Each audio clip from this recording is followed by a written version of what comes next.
All right, hello, hello, hello. Let's see. We are waiting on Oop to give me whatever they're streaming from, or will be streaming from.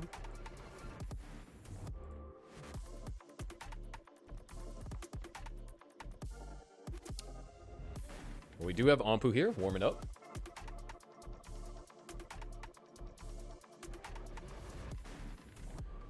But how's everyone doing?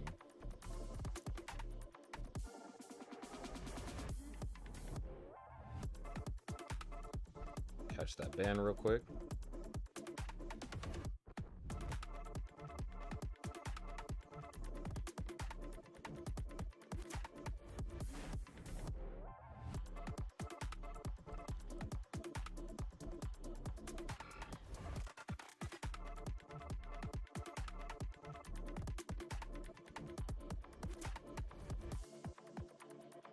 Let me send another ping to Oop.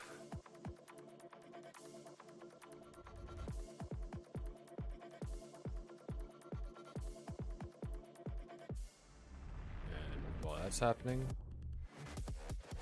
let's see if I can do this properly. I'm gonna try my best, chat.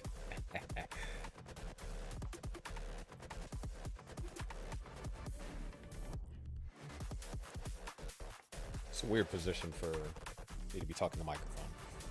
But I'll start the recording. All right.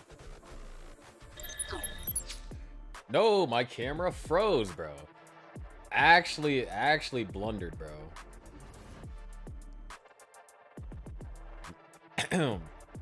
No freaking way, dude. Okay. Let's pretend that didn't happen. Hello, ladies and gentlemen. Welcome back to Gauntlet Ascension. I'm your favorite underwater host, Sharky, and today we got quite the banger for you guys. I mean, honestly, truly a insane matchup that we have. We have the Millionaires currently locked in to the playoffs.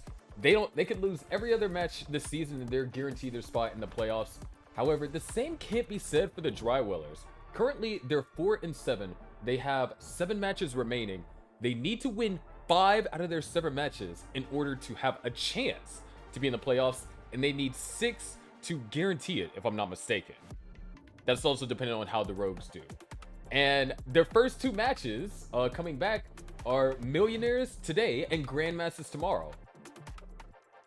Having to go up against the top 2 on your way back to try and guarantee a spot in the playoffs, kind of brutal. But with that being said, we do have Onpu warming up. I have not heard anything from Pooh. So we're going to hunt around in the Tetris category.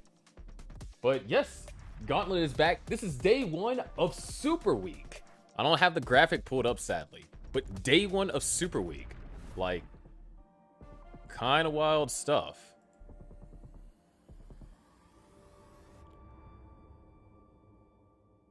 And yeah, I do not see Pooh anywhere.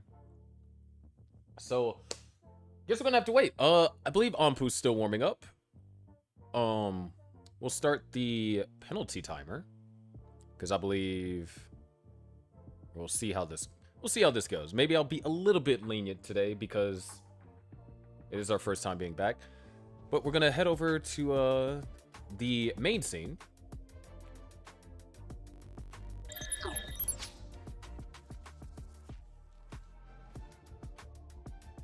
And that happens, I try and wrangle in Oop/Pooh.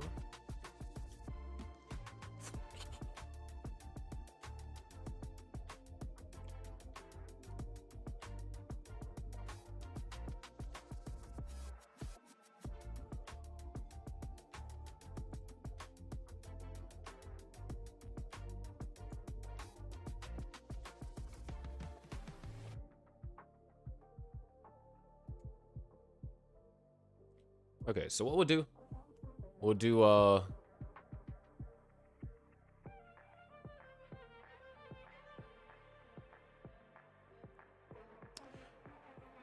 When it hits 55, then we'll start the 15-minute penalty timer. I think that'd be fair. Which means that it will be 6:10, if I'm not mistaken. 6:10. And if Pooh's not there at 6:10, well, kinda SOL.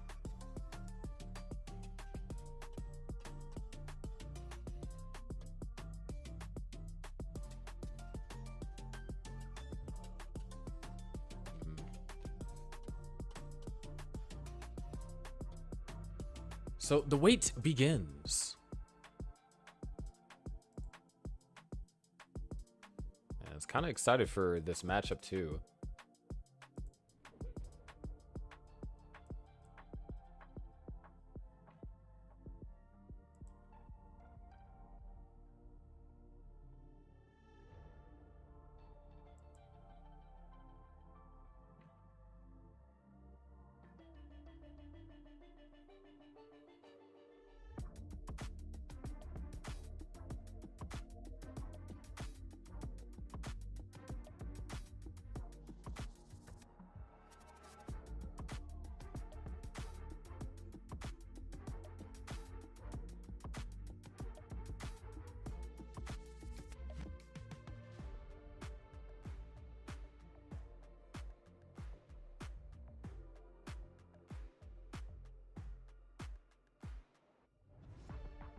Wait, what the freak?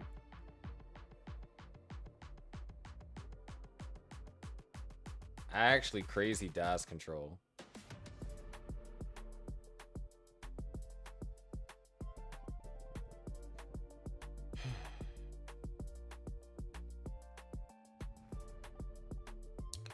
Okay, I was about to say, dude. I was like, you're actually dazzing that? Should have lost dash like 3 times.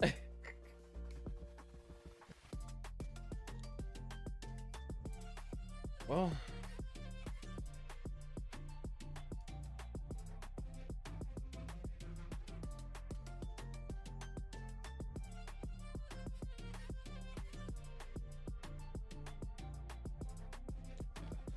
said 22:45, so yeah, I got my timing right. Just had to be sure.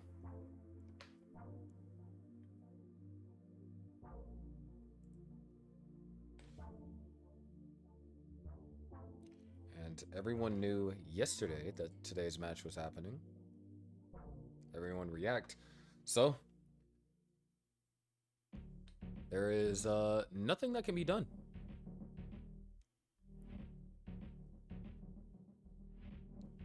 Any other rubies that would substitute? Maddie is currently moving to Australia, so not able to play. And Dewey left Gauntlet, so which I don't blame anyone for leaving Gauntlet at this point. There's a lot of stuff that I messed up on this season. But as you can see with the establishment of Super Week, that's supposed to be this week, I was able to get 6 matches scheduled.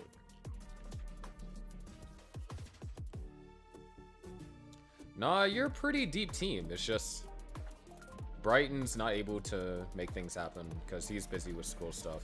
Maddie is moving currently. Dewey's gone.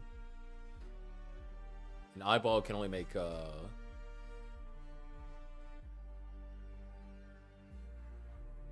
Eyeball can make Sunday. That's one thing that after this season ends and before next season begins, because the scheduling system, it works. Holy cow, it works so good. Scheduling system works so freaking good, it's actually ridiculous. But I need to figure out a way to balance, because at the maximum, next season Gauntlet will have 8 teams at a maximum. The only way that it doesn't have 8 teams is this. For some reason, there's like 100 people that want to play. Ampu's stream died, so we'll head over to intermission. And I guess that's a penalty timer.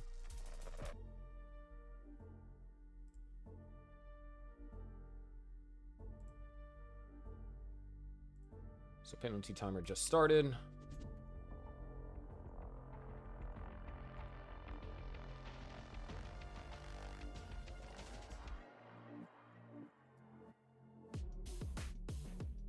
Who is live now? Okay, where?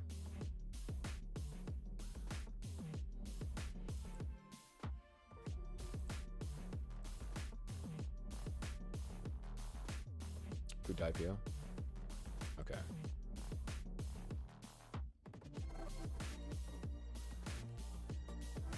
It's like not getting a response, man.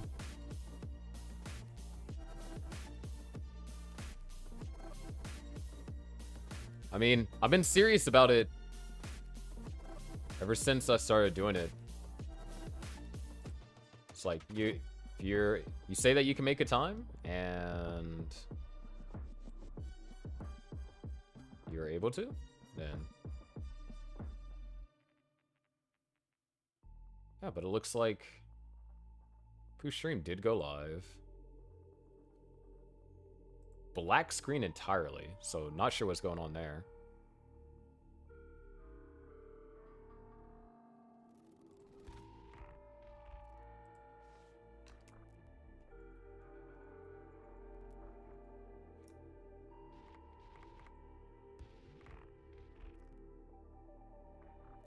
Wait.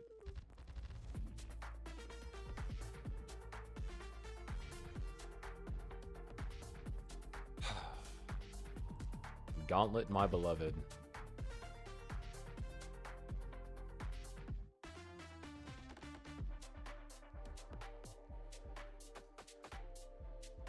Right, let's see what the heck is. This better not be a browser source issue, man.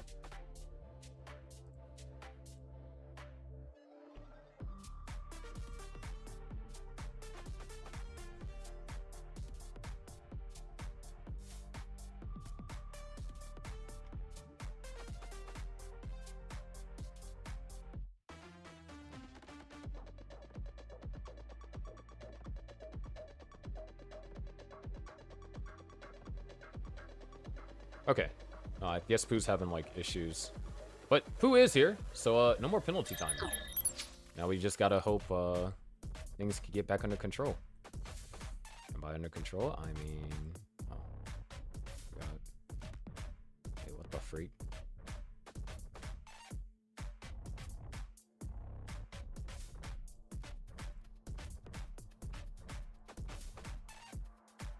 Oh, I have the wrong screen on display. I'm sitting here, I'm like, hold on a second. If I'm on studio mode, I should not be seeing stuff move on this screen. Okay, players, if you like SPS, let me know in chat, and then I can roll you guys a seed. Gonna get started, you know. Just about 15 minutes past the start time. But it's all good. Glad to see our players made it. No penalties have been awarded. It's always a good thing.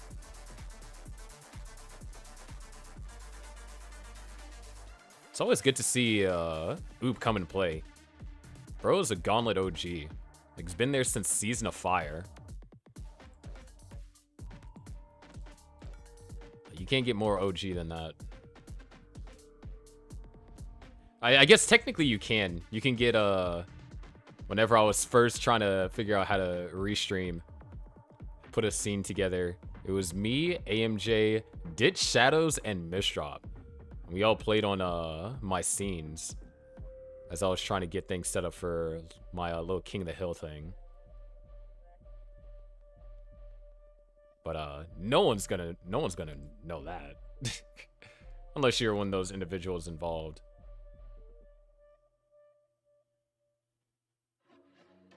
Yeah. There was Gauntlet Season of Fire, Season of Ice, Season of Storm. And those were all 3 King of the Hill seasons. And then the team seasons were Ignition, Overdrive, and right now, Ascension's probably going to be the name moving forward. Propane and propane accessories? Wait, what?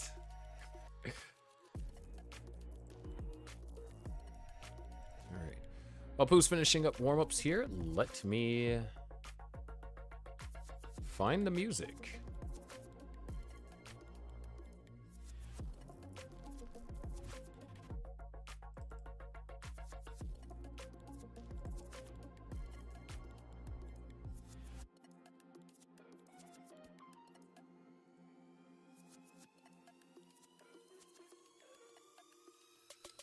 Welcome in, Pooh. Good to see you, my dude. And that's a yes for same piece set. So here is your seed. Epsilon 5. 6 Charlie. 50. That's Echo 5. 6 Charlie. 50. Well, players are ready. We can get them counted down.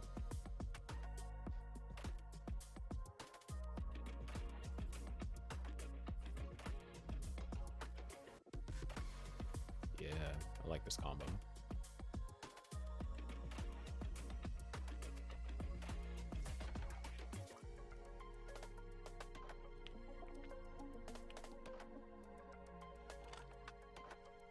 Friendly reminder to hydrate if you haven't already.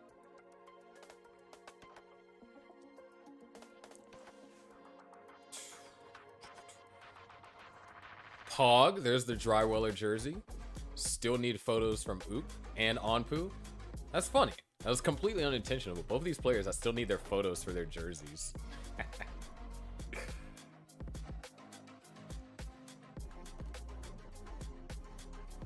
See if I can whip up something tomorrow.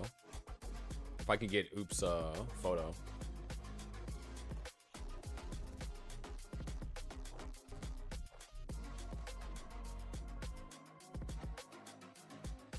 I love how there's a LOL in all caps in chat. Oh, okay, now I see the reaction. I was about to say.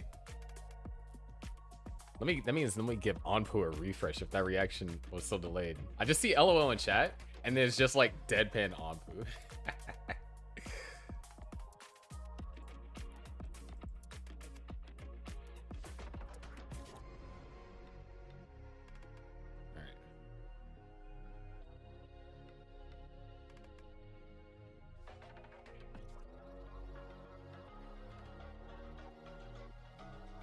I trust that you'll get it before your next match. I decided not to change too many things up for this match because it's the first match back. In the first match back, you don't just change a bunch of stuff, right? Because then if something breaks, then you're kind of like SOL.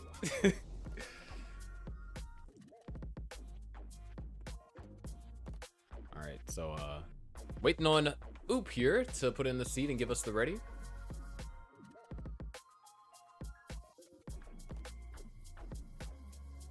What the heck is that?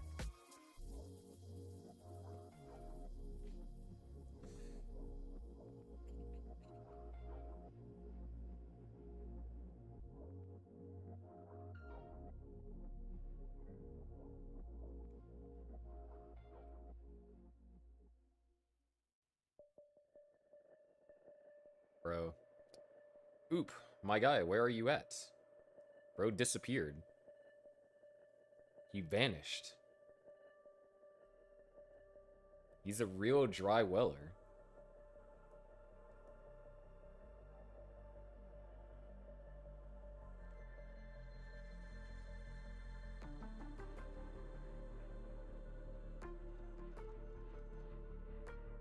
All good, all good.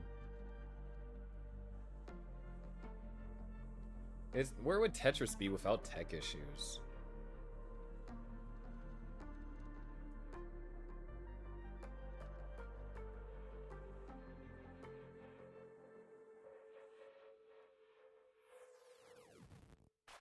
A few months ahead of Shark. A few months ahead.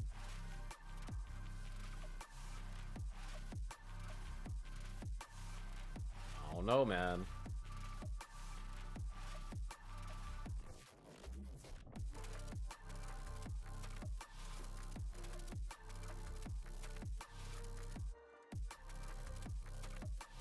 Few months. Honestly, if there were 0 tech issues in Tetris, bro, almost every tournament would finish on time. Somewhat. Like, if we didn't have the tech issues and extraneous issues from CTWC,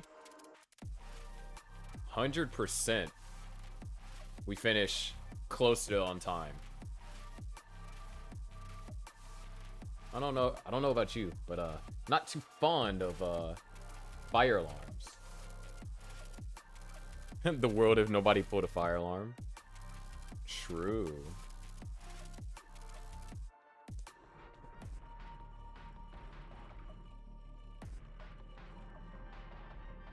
But while Oop gets the C put in, hopefully we'll get started shortly. The matches that we have for today, obviously Oop versus Anpu is up first, and we're gonna have Galaxy versus Dylan, Alex T versus Miles, and Kwafi versus Cole.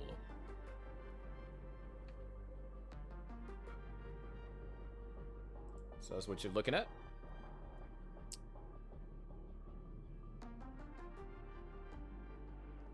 And we got readies. So let's go ahead and get them counted down. And did my countdown not go live?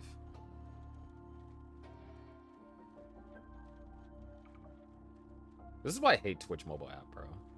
Okay, there it is.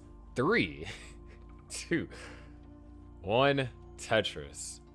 Yeah, what is a gauntlet without a little bit of scuff? All right, so you have LZL. LZL is your start. And it looks like we have a couple of identical placements to begin with. They kind of differed on those J pieces, and Oop already with a little bit of a hang over there. On the left-hand side, gonna cause a couple of burns. And the first player to get a Tetris on the board will be Anpu.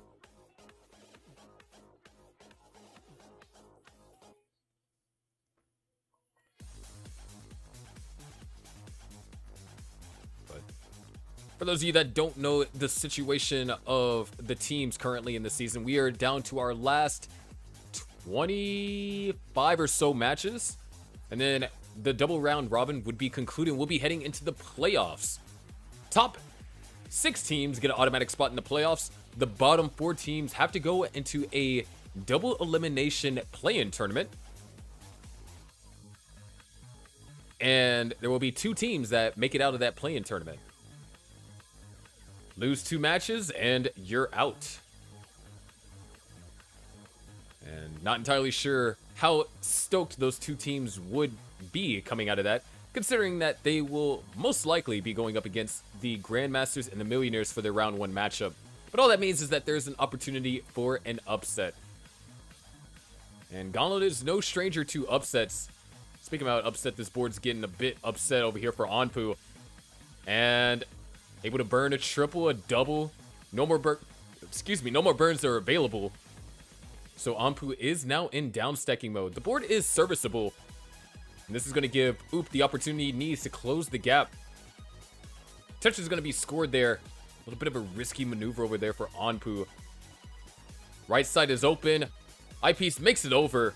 You can see Anpu smiling because this is definitely a little bit scary. Needless to say, with that Tetris, Oop takes the lead, 119 to now 199, and an early shift over there from Anpu. Quite the early shift as well. Nice. Anpu surviving. You just see the dude just smiling, having a good time. Well, as good as the time as he can have while being in this board state. Nice. L-piece makes it over to the left-hand side. The well is temporarily opened, closed back up. Anpu's going to put more weight on that right-hand side. 4 burn lines were double square there. And, a lot of unfortunate decisions over here from Anpu. So now back in survival. Terrible Z-piece. But he finds a way to make it work. That I-piece hangs. Goes for a flat burn. But nothing is going to be able to get over to the right-hand side. Anpu tops out at 117. Oop is good for game number 1. Increment the first 2.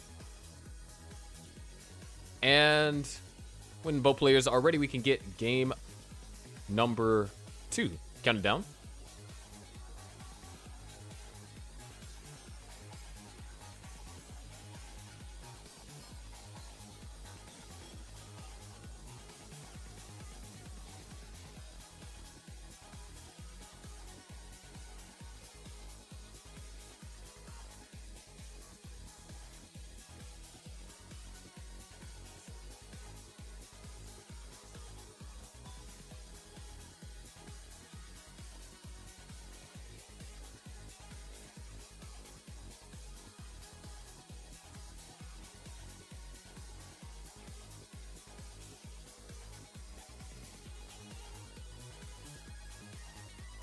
We got it ready from Anpu. I believe the seed has already been incremented. We should be on F6. I have no idea what F6 does on the keyboard. But it is on the keyboard. But first game back has been won by Oop, and you heard Anpu say it in chat. Now, no more 100% transition rate, which means I believe that leaves Miles now. Cole lost his 100% transition rate in the matchup against the Oxcords. Both players are ready. Let's get game number 2 underway. We go in 3, 2, 1. Tetris.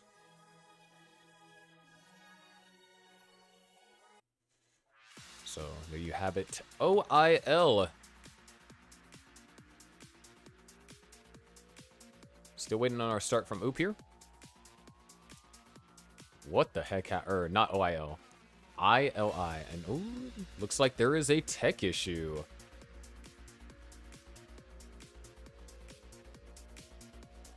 See if Oop can fix this.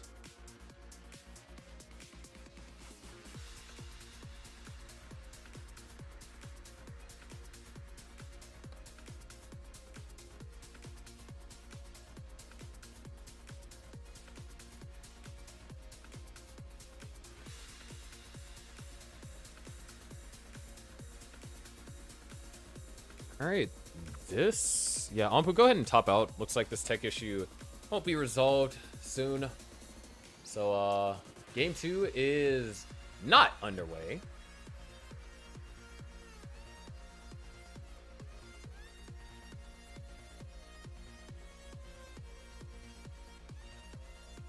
Unlucky. It is what it is. And that is unfortunate.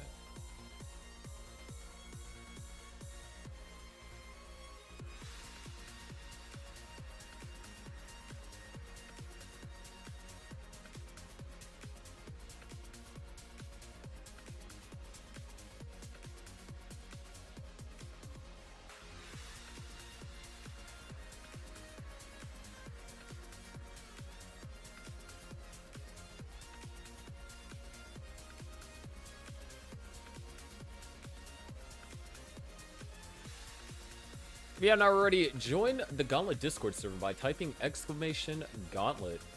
There you can find all the events for Gauntlet, what's it called? Gauntlet Super Week. All right.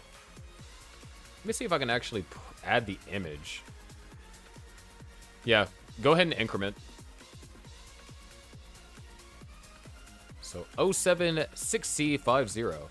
But yeah, this is Gauntlet Super Week. If you want to catch all the matches that are happening this week, because there's a lot of them. Definitely stay tuned. Heck, I can, even though this is like scuffed as I don't know what, I can show the graphic. Let's see, it is image 7, I believe. Add existing image 7.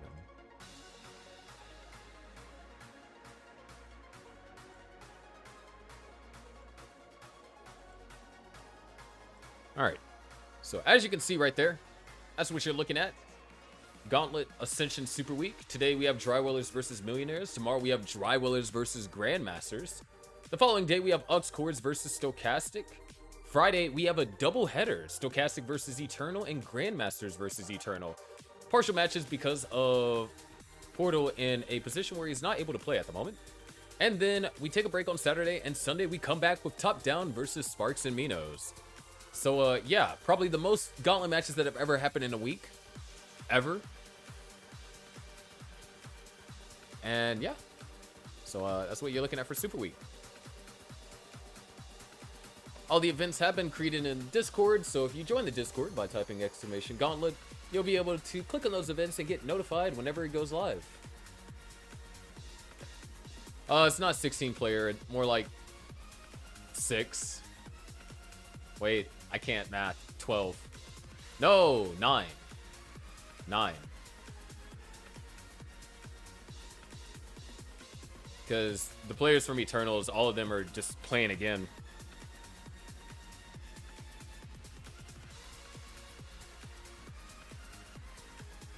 But with the new scheduling system, like, I'm gonna keep raving about this until it doesn't work. Which, as long as I get players' availabilities on time, it's gonna work.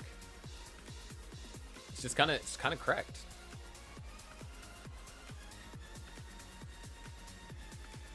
Shout out to Ivory, even though she's busy with all this stuff now, but being able to schedule all the matches. Oh yeah, it's a spreadsheet.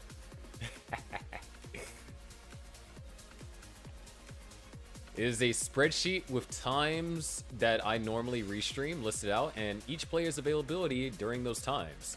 It goes in 1 hour increments, and once I get everyone's availability, like the latest they can play and everything, now I can just cross-reference. It also has every single match played, matches that need to be played, and how many teams have matches played, so I can prioritize those teams, which is why Eternals and Drywallers are getting 2 matches this week. Or at least Eternals are getting 2 partial matches. Alright, but it looks like we're going to be back soon.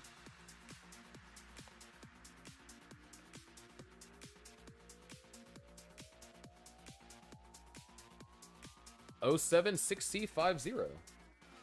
And we got it ready from both. Let's get game 2 counted down. Thank you all for bearing with us. This is just great stalling for Cole. But here we go in 3, 2, 1, Tetris.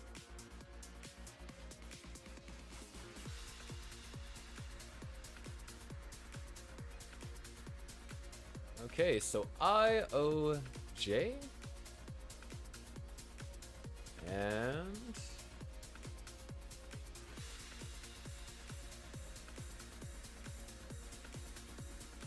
Oop accidentally started on level 8.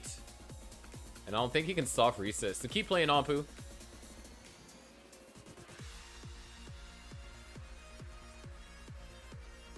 Oh.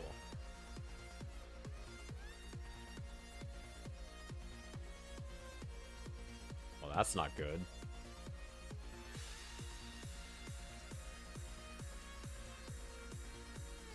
There we go. IOJ.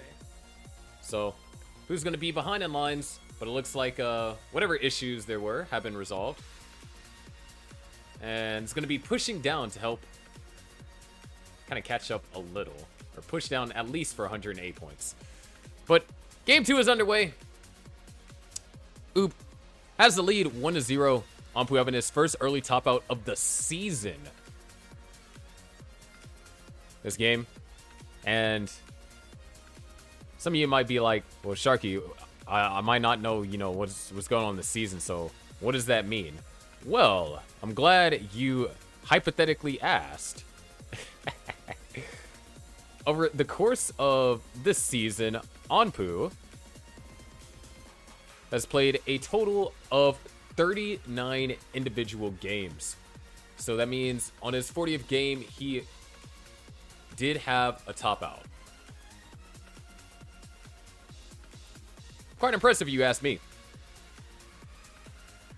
That also means that there's actually 2 players left on the Millionaires that have 100% Tetris rates. That would be Miles and O. As far as Drywallers go,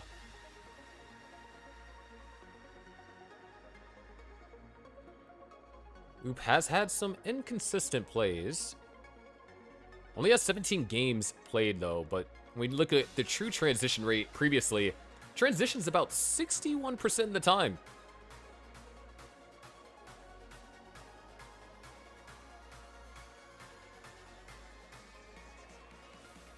And of course, Pooh has been quite instrumental in winning a couple of matches, or at least winning 1 match for the Drywallers this season. Help add on to the 4 that they've won so far.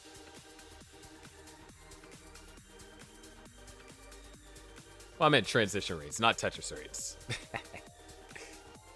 Because we don't have Tetris rates. We don't use Nesher's Champs over here.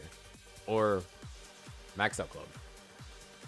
But What Oop could use is another L. Well, commentator's blessing. There's an L, and Oop is now Tetris ready. Ampu 333,000 at 73 lines. Oop at 227,000 at 59 lines. So about 18-ish lines. What separates them? Anywhere between 18 and 14. Did have a little bit of an accidental start over there from Oop at the beginning of game number 2. So just a little bit of discrepancy there.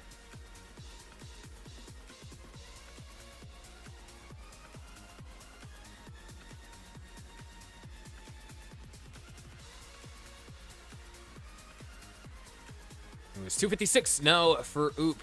381 for Anpu. Oop having some trouble. Not going to try and go for a dirty Tetris. Just going to try and keep the board manageable. Not necessarily in scoring position yet. That O piece is going to allow for a column 3 Tetris to be scored. So now we're back to the right-hand side. Oh, nice find over there from Anpu. Nice little J-flat burn. That's going to be a Tetris for him.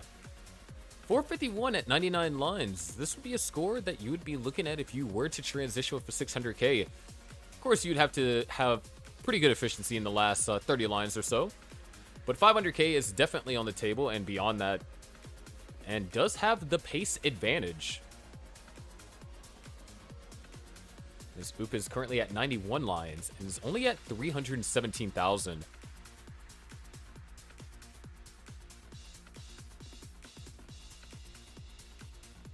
Nice adjustments over there from Anpu. Oop going for the row 3. And we get pieces over there to the left. That's going to be a triple, not a Tetris. 15 lines remain for Anpu before the level 19 transition. 28 for Oop. That's going to be a Tetris there, though.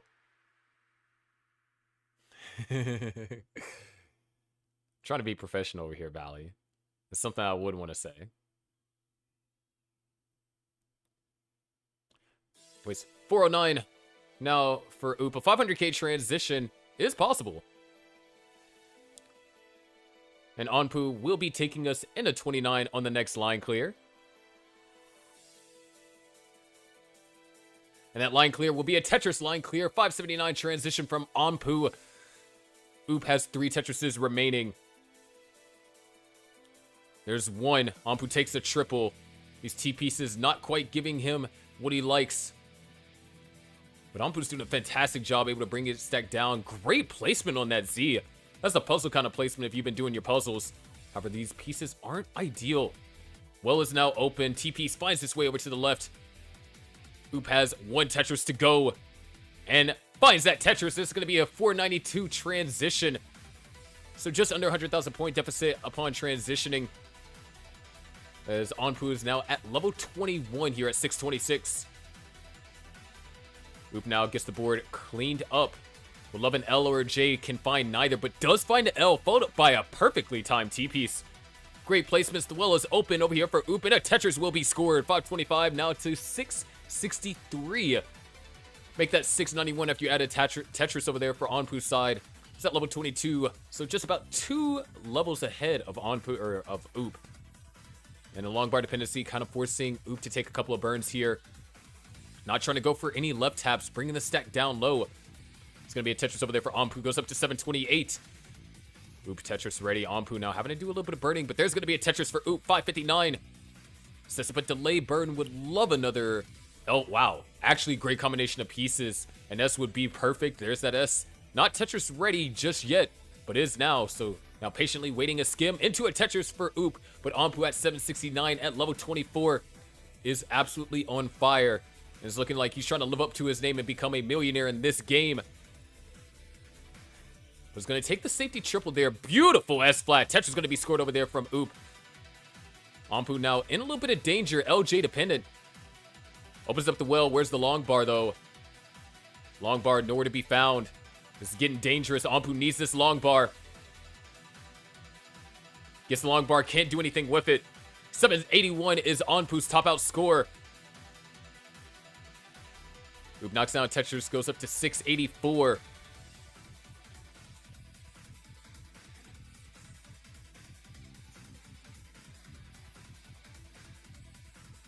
Oop at level 24 here.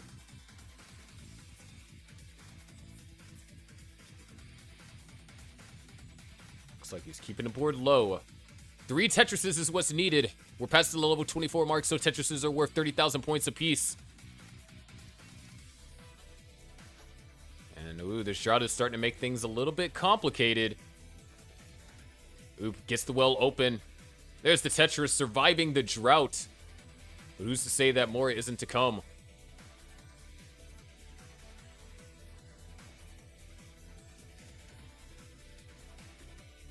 Well is open. There's another Tetris for Oop. At this point, a triple should be good enough.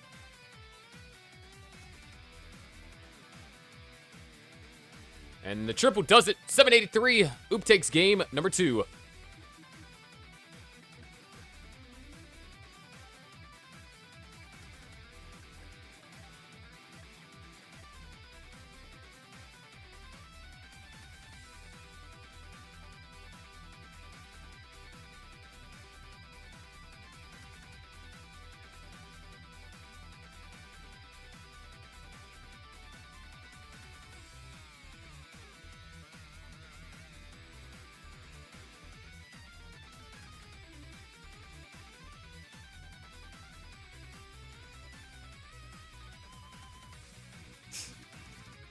Looks like we got it ready from both players.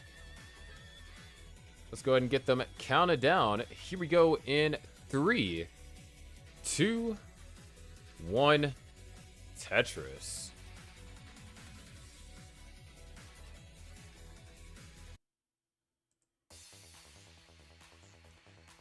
So we got a OOL. And that's exactly what both players get. So that does mean same piece sets is in fact confirmed. Onpoop back against the wall. Oop looking to win his second match of the season. Well, not his second match of the season, but get his second win of the season.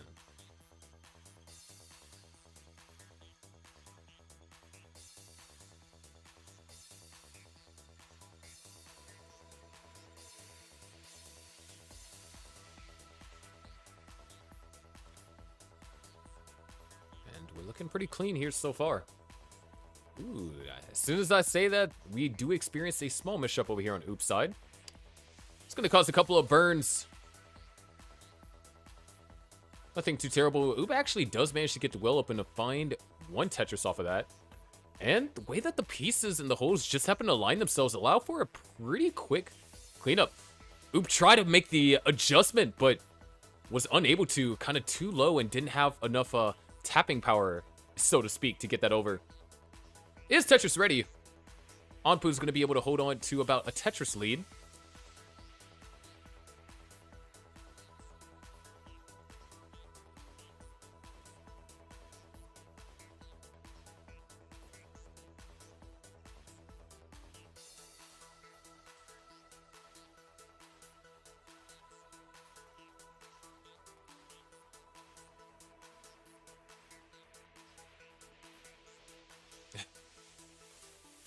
$150,000 now for Onpoop.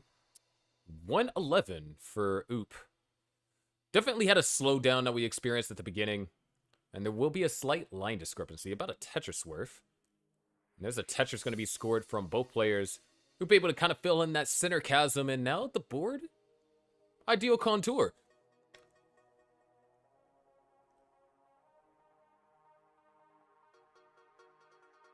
Both players able to knock down a Tetris.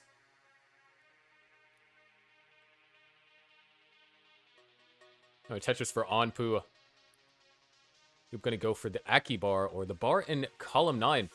We'll find a Tetris there, but now there is a hole that needs to be dealt with. And, ooh, I like Oop's approach. Unfortunately, the pieces weren't exactly what he was looking for. Otherwise, if he would have got the pieces that he wanted, that would have resulted in just 3 burn lines, and the board would have been back in scoring position. However, sometimes that's the way Tetris is. You don't get the pieces you're looking for, and now you're kind of forced to deal with it. Speaking about dealing with it, Onpoop is dealing with a lead right now. Over 100,000 points in lead at 313. Oop at 212. Just gonna knock down a Tetris. board is under control. Beautiful skim over there from Onpu. Just over the halfway mark. We're looking at another strong transition over here from Onpu. Oop was able to actually have a quite strong post-transition in game number 2.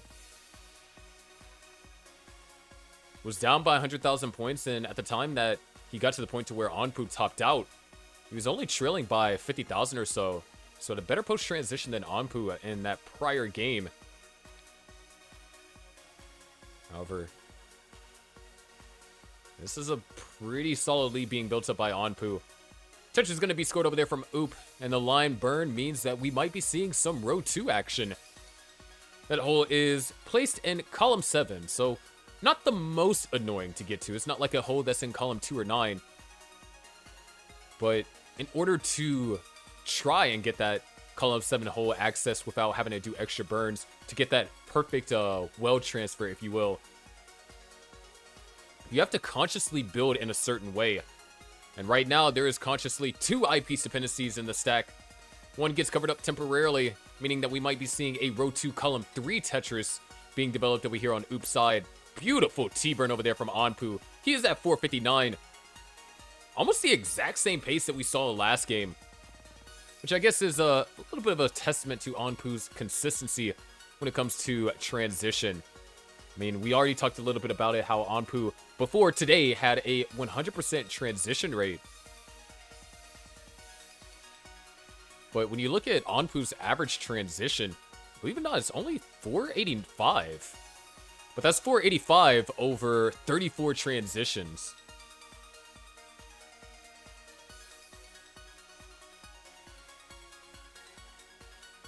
Looks like Oop is going to continue. Oh, Oop missed the Corian adjustment.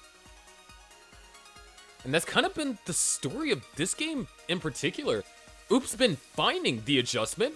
He sees them, but when it comes time to execute them, just not quite able to find it. But there's the found adjustment. That's going to get access to hole in 7. Does the tightening adjustment with the O-piece, intentionally creating the I-piece dependency to fill it in immediately. And it looks like both players are ready to gear into level 19.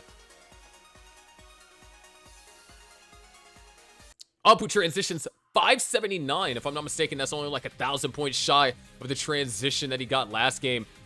And Oop, with one more Tetris to go, can transition with a 483. And that's exactly what happens. Oop transitions with a 483. Just under 100,000 points down at transition as Onpu goes to level 20. Knocks down a Tetris, goes up to 635. And a Tetris for Oop crosses that 500,000 point threshold. Oop up 2 games to none. The pressure's on Onpu to take this one. And Onpu now setting up the column 7. Oh, nice. Finds the flat burn. And just gonna burn out of it. Realizes that he has the lead. And still by 100,000 points as both players enter level 21. There's gonna be a Tetris for Oop and a Tetris for Onpu. So lead doesn't change, but scores do. Onpu with a little bit of a diving board misdrop. And L-spin can get underneath there. That's the ideal maneuver. And beautifully done. Look at this setup over here from Onpu. Alright, camera's gone for a little bit so you guys get an orange. But don't let that distract you from these games. Oop, right now, 680, or not Oop. Onpu at 684, Oop at 610.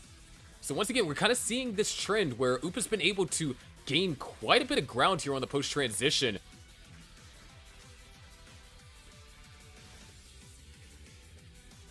Oop is now Tetris ready, goes for the overhang, and has enough tapping prowess to get that eyepiece over. Onpu now only leads by a Tetris and a half. There's another Tetris over there from Oop. We got a game, separated by less than a Tetris. We just reached level 24, so Tetrises are now worth 30,000 points apiece. 702 to now 683. Well, is now open up for Onpu.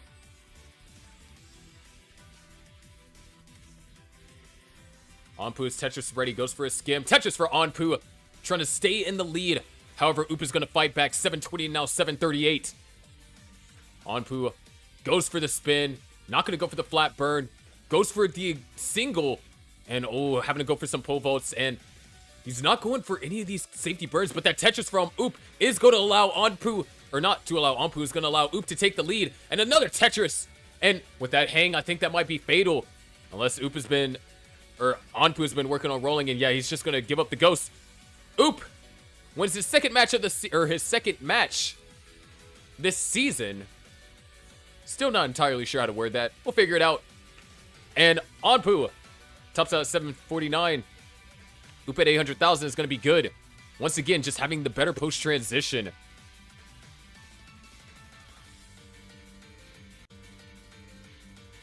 That means our next matchup is going to be Galaxy versus Dylan. So, of course, we'll let Oop finish this out. We'll be heading into our intermission screen. We get our players set up for this next match. No windows.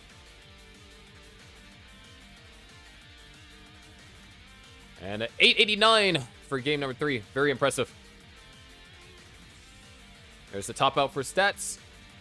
Don't go anywhere. We will be right back.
All right, looks like Galaxy does have the stream up. See if we can find Dylan.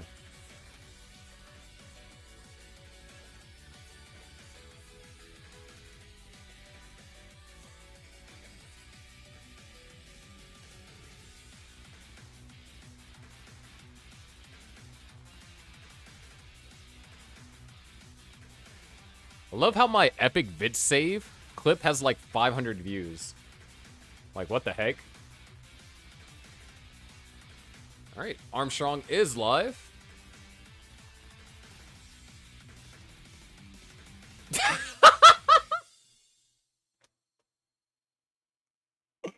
Oh my gosh. Oh, that's funny. That is so freaking funny. That is actually so hilarious. Yo, Andrew, thank you for the Prime. Which, if you haven't already... Oh, I'm going to get better at these call to actions. But if you have a Twitch Prime that you don't use for monthly Tetris or CTWC, and you would like to support Gauntlet for free, you can use a Twitch Prime sub. But let me get him... Nah, dude. That's actually freaking crazy. The second I mentioned it. Oh, I love it so much. Oh, VDO Ninja.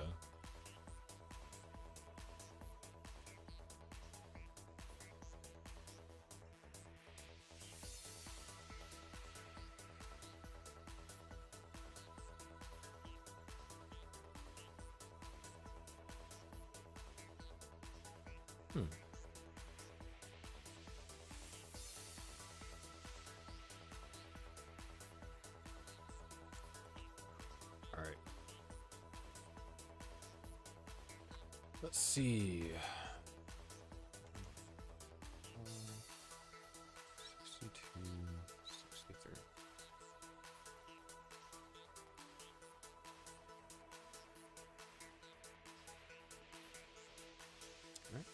for the ad to pass. And let's get this VO Ninja link.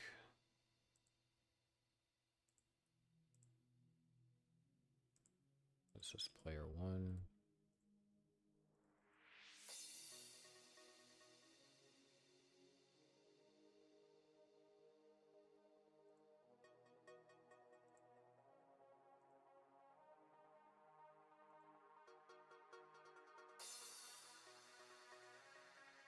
All right. Look at that. We'll actually be able to start ahead of schedule. Players, would you like same piece sets? During the regular season, it's an option. During the playoffs, unless a player absolutely cannot do SPS, it's not.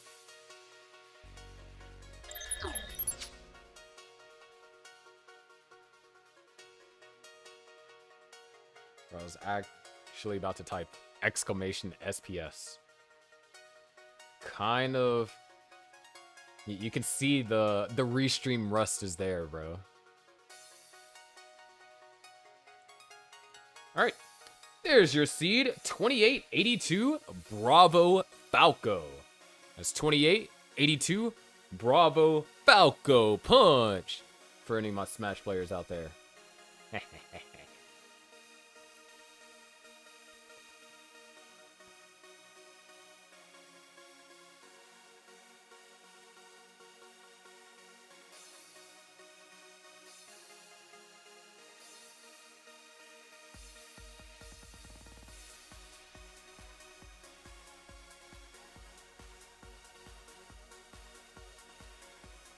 And when we have readies on screen, we can get this counted down. Next match after this will be the captain's match, Alex T versus Miles. A match you wouldn't want to miss. It's a classic matchup. They've been fighting each other for the past 2 years in Gauntlet.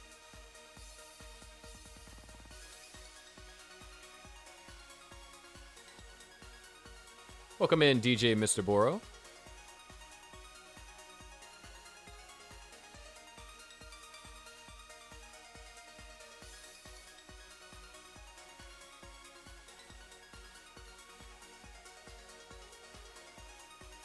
I think this will be the first match we get a Rolling Galaxy to play.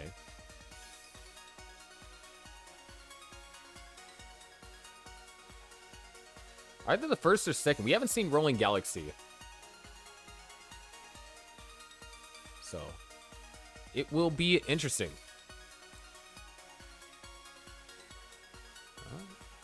A little bit of a stream freeze over here on Dylan's part. No, we're good. And we got the readies. Let's go ahead and get them counted down. Here we go in 3, 2, 1, Tetris.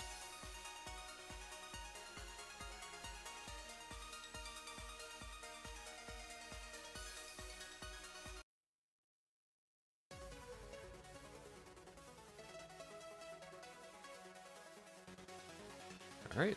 OZI, both players are in fact on the same piece sets. So that is confirmed.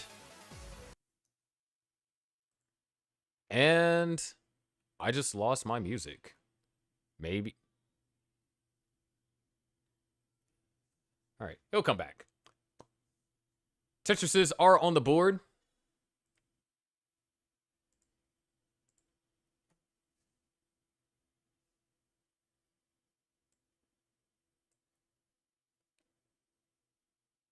As Galaxy did start a little bit sooner than Dylan. There we go.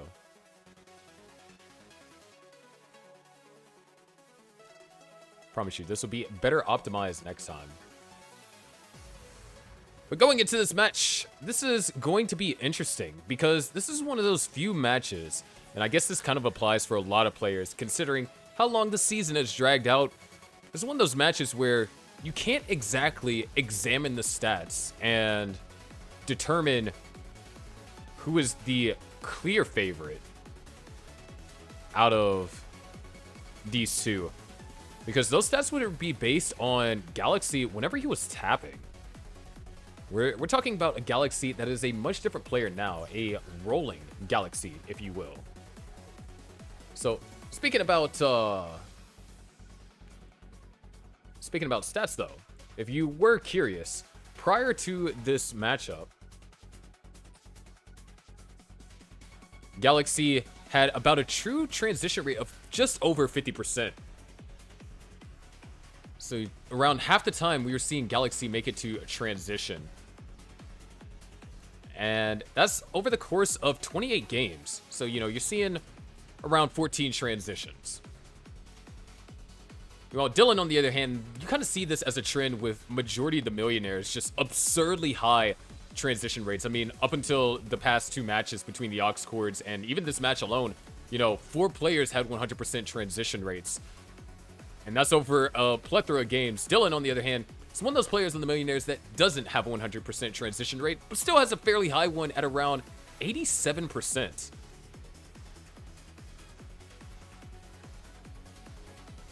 Of course, he does have less matches played than his teammates, so it's only not transitioned 2 times.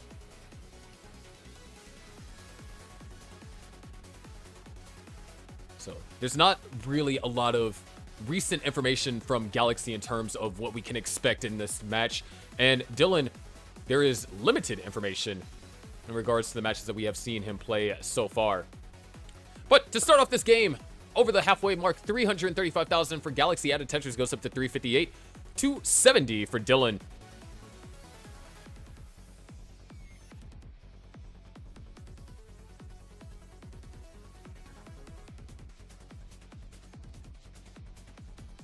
So, in terms of pace, Galaxy with about a 1 to 2 Tetris pace lead. Nice adjustment over there from Dylan. And Tetrises are in his future. There's going to be 1 Tetris and a setup for another. And there's another Tetris. Couldn't use those back-to-back eyepieces, though.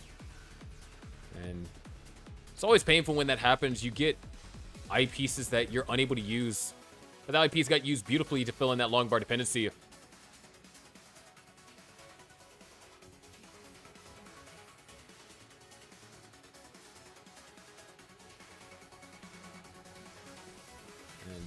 already,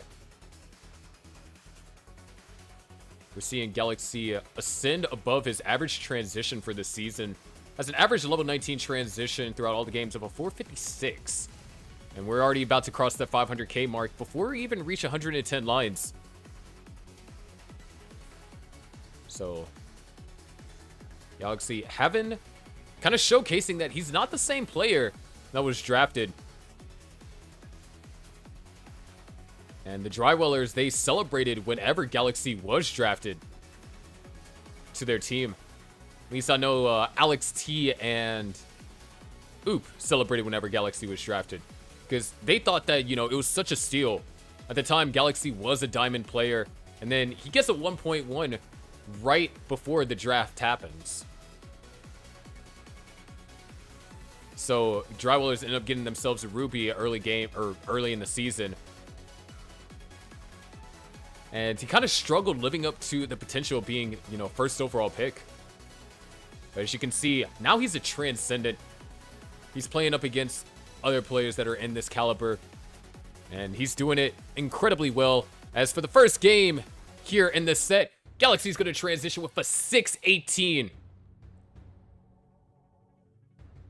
But there's a way to make a splash on your return back to Gauntlet, or everyone's return back to Gauntlet. This is how you do it. Armstrong, aka Dylan, with 1 Tetris to go. Looks like we'll be transitioning with a 500k if he can find that long bar. That's a big if. O-Piece makes it over to the left. He's not going to be able to find that long bar in time. As a matter of fact, the board is up incredibly high. Transitions, a double needs to be burned. There's a single trying to open up the well. Another double. Well is now open, and the eyepiece is found. And there's the Tetris for Dylan. And another one to follow suit. 551 for Dylan. 677 for Galaxy. Added Tetris goes up to 703 here at level 21. A little bit of an early roll potentially over there for Galaxy, but things are going to work out fine. Both players with ideal board states. Galaxy having to take 2 burns before a Tetris must be scored. Double J piece dependency over there for Dylan. Condenses it down to 1 J piece dependency, but is not going to be in anywhere or any position to score. Galaxy heads into level 22. The well is currently covered. Great placements, great T piece, and a Tetris will be scored for Galaxy. 763 as Dylan downstacks all the way down to the bottom, heads into level 22 as well. Trying to avoid building up any particular dependency. Gets that OP, so that's going to allow Dylan to get Tetris ready. There's another Tetris for Galaxy. 822. Dylan's starting to fight back. And of course, Dylan is behind in lines, behind by about a level. So that score discrepancy isn't as big as it appears to be. But it's still something to keep in mind. Because now you're forcing Dylan to play to your level, or play as close to your level as possible. 700,000 for Dylan, 855 for Galaxy. Galaxy looking to have one of his highest scoring games of the season right now. There's another Tetris for Dylan, goes up to 732.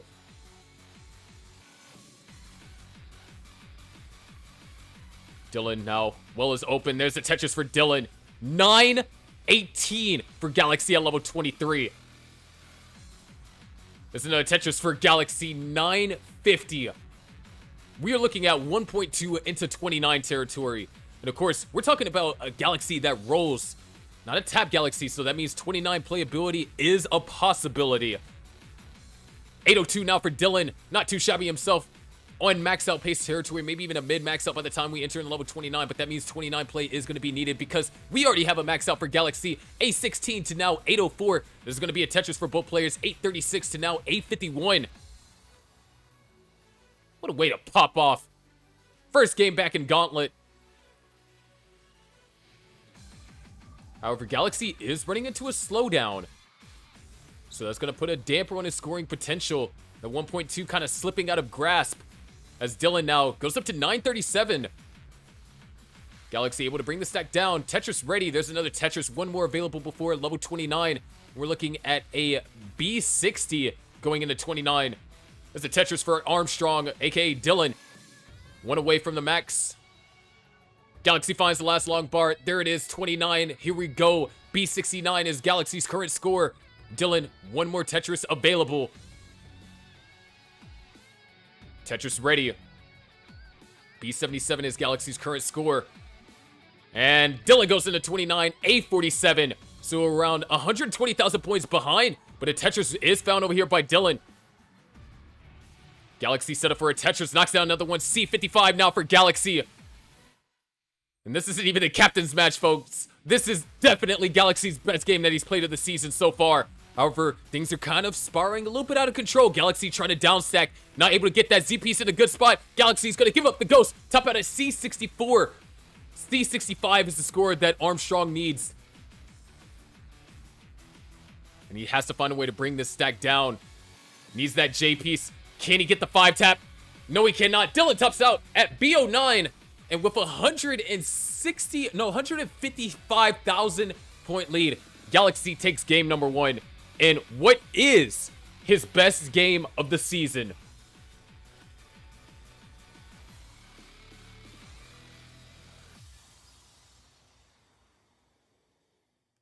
Absolutely ridiculous. Go ahead and increment your next two. Or increment the first two, not your next two. Increment the first two to the next 2 seeds. And when both players are ready, well, we already got it ready from Dylan. Now we just need it ready from Galaxy. And Galaxy with the out-of-this-world play, pun intended. Scott Hawkins on YouTube, welcome in. Just got in time. We're on our second match. I forgot how many moving parts these restream scenes have, dude. Score is currently 1-0. With the Dry Whalers in the lead.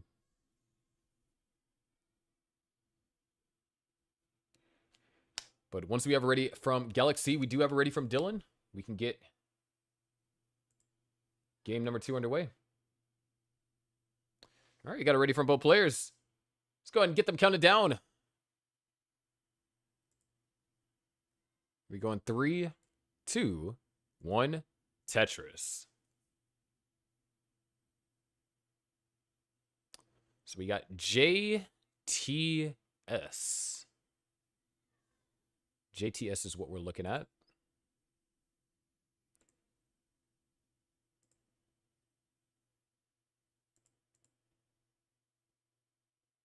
We're going to start from Armstrong. And there we go. JTS. So both players are on same pieces. And because of the earlier start, Galaxy is going to find the first Tetris of the game. Dylan finds the first Tetris actually relatively quickly. Galaxy had to take 3 burn lines in the beginning. So Dylan just able to have a much more efficient stack to start things off. He's going to be looking for an eyepiece to fill in that long bar dependency. Oh, that's going to be perfect. A split double. So in terms of the way that the opening was played, both players had to take 4 burn lines in the beginning. So pace-wise, we are on an even playing field.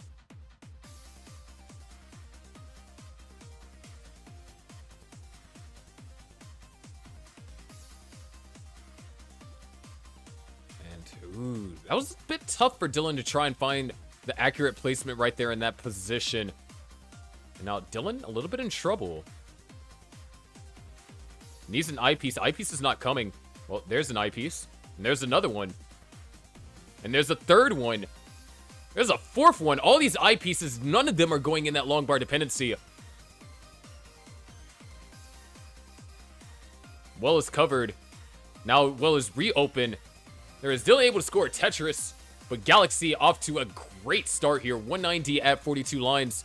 Dylan at 84,000 at 34. Just poorly timed eyepieces over there for Dylan.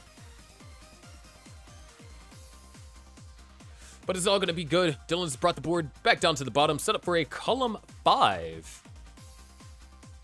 So your non-traditional setup.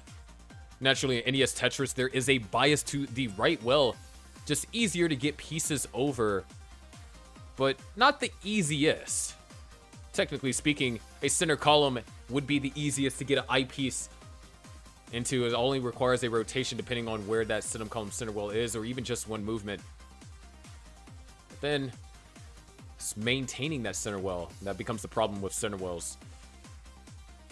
However, one thing I will tell you what is being maintained is this lead by Galaxy. 307,000 for Galaxy at 65 lines. Dylan at 140 at 53 lines. So there is going to be, once again, this 10-line-ish discrepancy. But 10 lines is not enough to come back from a 100,000 point deficit at this level. Now, if we're talking about level 28, then yeah, you can make up 100,000 points in 10 lines. Just 3 Tetrises. But as you can see, both players now in a very zen state. There isn't too many issues that have been occurring. Dependencies haven't been generated to an outrageous degree that prevents players from scoring. Beautiful overhang over there from Galaxy. 400,000 at 84. If I'm not mistaken, we saw a 600k transition from Galaxy in the last game. It was like a 6... something in the teens. I think it was like 614 or something like that. And we are on track for another 600k transition. Tetris is going to be scored 618. Thank you, Anpu. That's why I use the GOAT stats tracker here in Gauntlet, which we are behind in stats. We'll get that addressed over this upcoming week. But something that needs to be addressed is Galaxy's board. Not in a scoring position, has several burn lines, and this is actually great news if you're Dylan, because now your opponent's not going to be able to score until the well is open. Well does get open, but there's not too many places for pieces to go. And these S pieces are so annoyingly timed for Galaxy. I'm counting 3 long bars that couldn't be utilized for a Tetris, but that 4th one was able to. In terms of pathway for getting a 600k transition, doesn't look like we're going to get there. But we are going to be guaranteed a 500k transition. Oh no! That misdraw for Dylan. He needs to get this open, and he needs an eyepiece. Oh my gosh, Dylan. All right, the well is open. Does he find this eyepiece? Yes, he does. Dirty Tetris for Dylan. Opens up the well. And knocks down a clean Tetris. A little bit of a scare right there for Dylan, but just goes to show you that when you're in situations like that, you just got to stay calm. And speaking about staying calm, we're going to be jolted right awake as we head into level 19 following the next burn over here from Galaxy. And that burn's going to be done with a Tetris. A 578 transition for Galaxy, once again shattering the average that he's had so far for this season. And is going to knock down another Tetris, putting him at 603 here on level 19. Dylan looking for this J piece. Finds it a bit too late. Hold on, this could be dangerous territory for Dylan. Dylan set up for the column 9 Tetris and gets it after transitioning. So a 483 is Dylan's current score, down by almost 200,000 points, but is also a level behind. And some of that can be made up, but Galaxy is on a tear ever since we had reached transition. So we're at 683 now for Galaxy, 511 for Dylan. Oh, Tetris for Dylan. And it looks like he's starting to get some wind underneath his sails as Galaxy, nice adjustment. Trying to keep that jagged dependency just in case the pieces fall. And nice placements over there too. Another Tetris over there for Galaxy, 738. Galaxy looking to be a real asset for the Drywellers here. As I mentioned before, or at the beginning of this broadcast, that Drywellers, in order to secure themselves the spot in the playoffs and avoid the play-in tournament, they have to win 5 out of their next 7 games. And they have to win 6 if they want a for sure spot. And their first 2 matches on the return of Gauntlet are up against the 2 toughest teams, the Millionaires and the Grandmasters, teams that have been running away in terms of where they've been leading the pack. The Millionaires have been under a little bit of a rut recently. But right now, things have been starting to pick up in terms of the momentum for Dylan. Has been scoring Tetrises furiously, down by currently 180,000 points, but still there is that level difference that you have to keep in mind. Another Tetris is going to be scored for Dylan. A Tetris. No, that's not a Tetris score for Dylan. A hanged eyepiece. There it is. Now the Tetris is scored. Sometimes you just assume that the eyepiece is going to make it over. And in unfortunate cases, it doesn't. Eyepiece does come. Tetris ready. Good flat burn over there for Dylan. Nicely done. Going to go for the S-vert. Couldn't use that eyepiece. And now having to do a little bit of burning. J-piece dependent. Would love an eye or a J-piece. Finds the eyepiece. Opens up the well. Galaxy. Another max out in the level 26. A12, we're looking at, once again, 1.2 territory. This is kind of scary consistency coming out from the tier underneath the captain. A46 right now for Galaxy. Dylan kind of in that same spot, 815. So we can see a max out. Dylan, once again, not getting the 4-tap. And another hang. And Dylan tops out at 815. Galaxy at A81. And a B15 at level 27 is good. There's one way you redeem how you've been playing this season. This is probably one of the biggest redemption stories we've seen so far.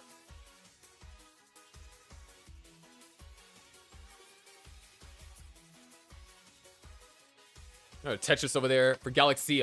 This time one off, 1.2 into 29. But that we're talking about back-to-back 1.1 plus scores. Truly phenomenal. Players increment the first 2. And then when you're ready, we can get game number 3 underway.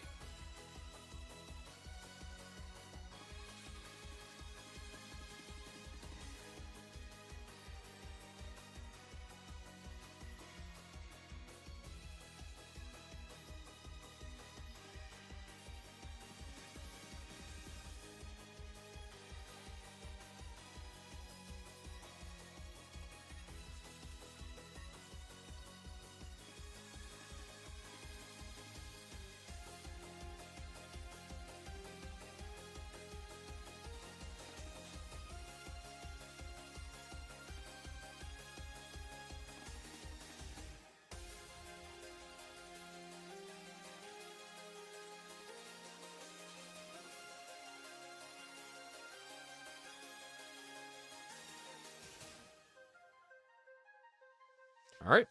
We got readies from both players. Galaxy is up 2-0 after 2 stellar games, blowing the rest of the season out of the water. Let's see if he can keep it up here in game 3. Here we go in 3, 2, 1. Tetris. LTO is what we're looking at.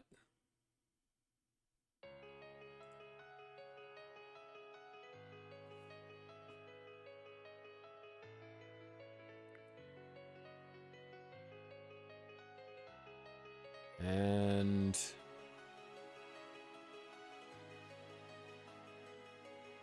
LTO for Dylan. So a little bit of desync over here, but it's going to be fine. It just means that you got to keep in mind that there's about going to be around 10 lines separating them. Ooh, that is actually a rough S flat over here from Galaxy. And that Z piece is not doing him any favors. So more burns are going to be forced unless... No, burns are going to be forced. Galaxy can try and go for... No, he's not even going to go for the dirty Tetris. So you're going to bring the board all the way down to the bottom. This is going to mean that Dylan is going to have the more efficient opener.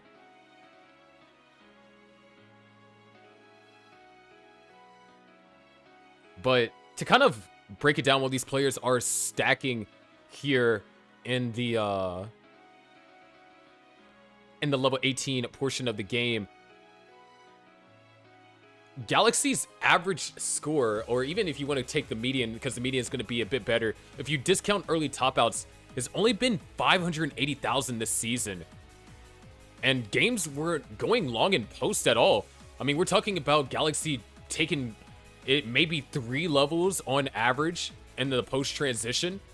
And to really demonstrate how much he's improved since the last time we've had, you know, gauntlet matches in this capacity, he's more than doubled his post-transition index.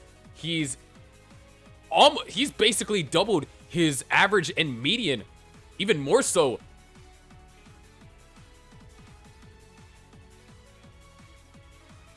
If there's a player that definitely is turned into an asset after what you might have deemed as a liability at some point, that's gonna have to be Galaxy. He's looking to take his second win ever this season. He's currently with a record of 1-6. Dylan also Dylan aiming to get his third win of the season. If I'm not mistaken, played in last matchup against the Oxcores and did end up losing that one. And so currently has a record of 2-1.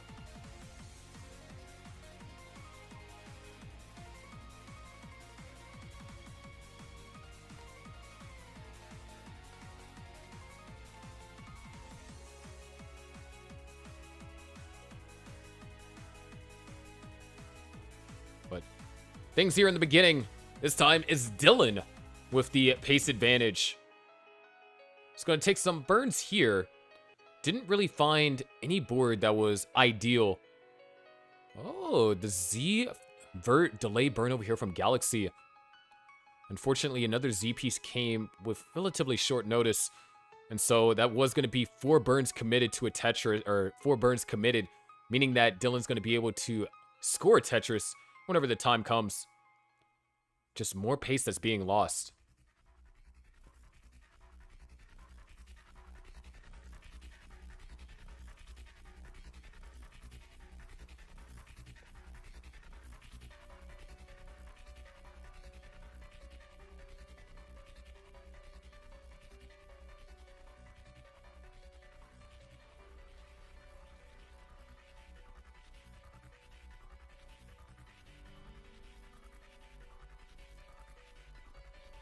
If there's a game that you need to get on the board, keep hope in this game or in this match alive,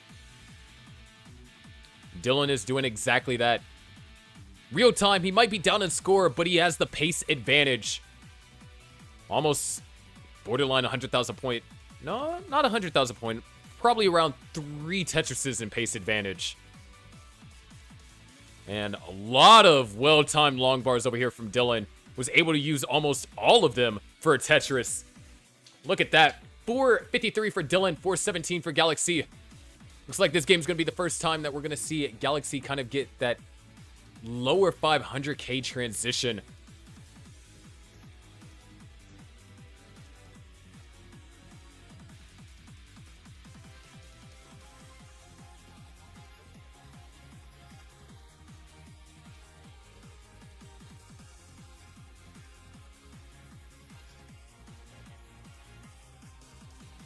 Tetris going to be scored over there from Galaxy. 14 lines remain until the level 19 transition. Dylan at 500,000. Looks like he's going to be the one that's in the driver's seat to give us the 600k transition. We've only seen one 600k transition in this match, and that was the 618 by Galaxy in game 1.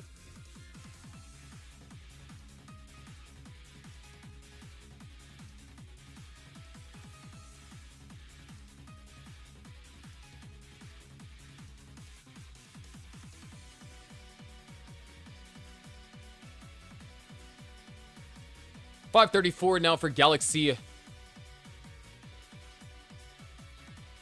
And Galaxy transitions at a 537.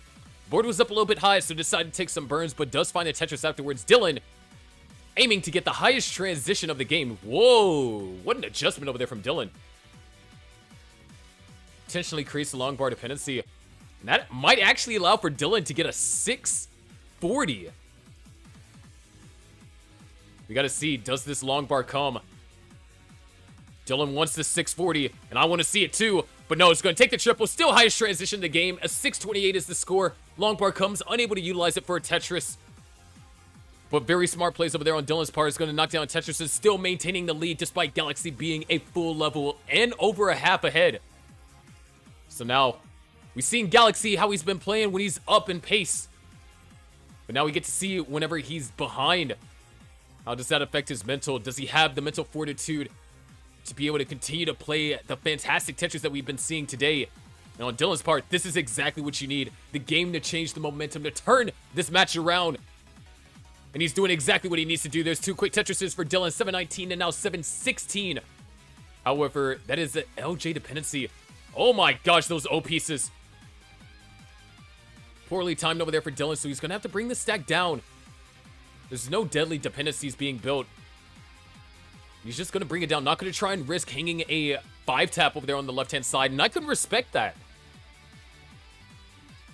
Earlier, he did mention that his mechanics felt off. And you don't want to risk this kind of position. You're up by around 100,000 points at this point in pace. And now your opponent, in the case of Galaxy, has not been in a scoring position for at least the last level. The board's continuing to climb. Things are getting dangerous, but he's able to find a way to bring the stack down. Dylan Tetris ready. Tetris going to be scored for Dylan. There's a 823, 100,000 point lead and a full level behind. Galaxy doing the best that he can. I'm going to just try and bring this down. And that hole in column 4 waiting to be accessed.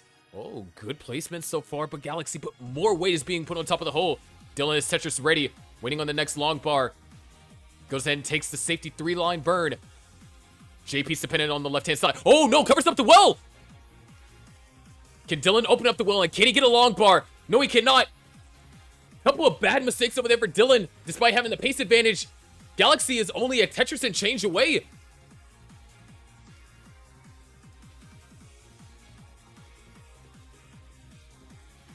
One Tetris will do it, and we'll be looking at our second sweep for tonight.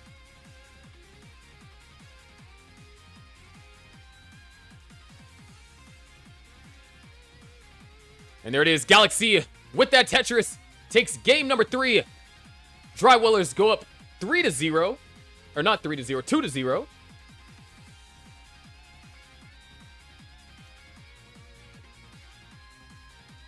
But up next, we're going to be having our captains, Alex T versus Miles. And it's all dependent on Miles, whether or not the Millionaires can stay in this one and potentially force a sudden death.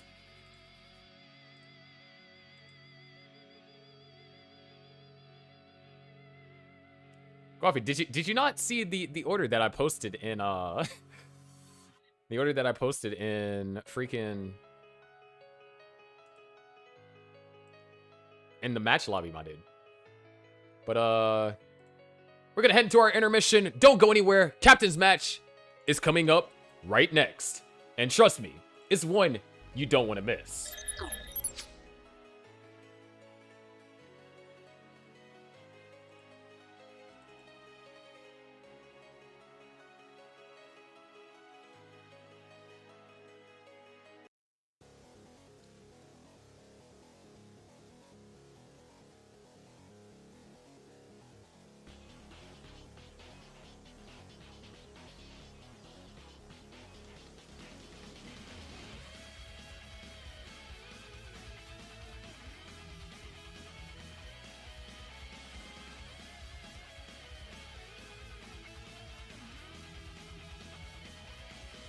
Hello, Spider. Are you prepared to meet an early demise?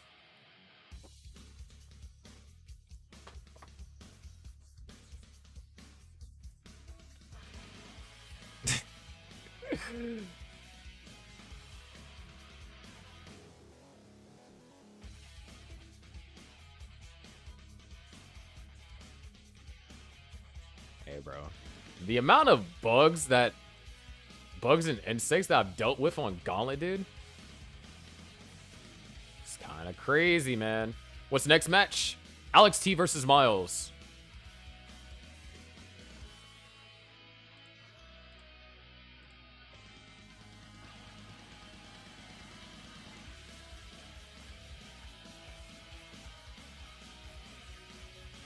I mean, there's a lot of things the Rika can't do, like get 500k.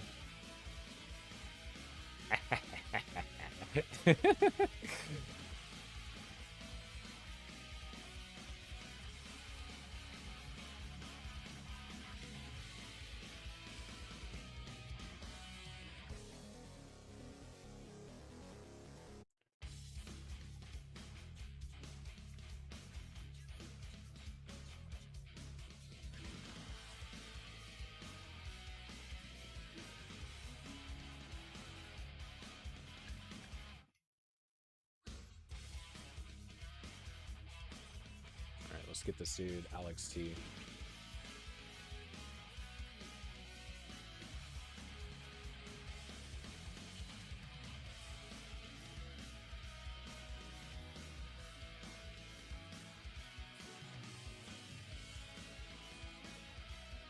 I think, what was the name of his ult? It was like Stunning Ryan. Something like that.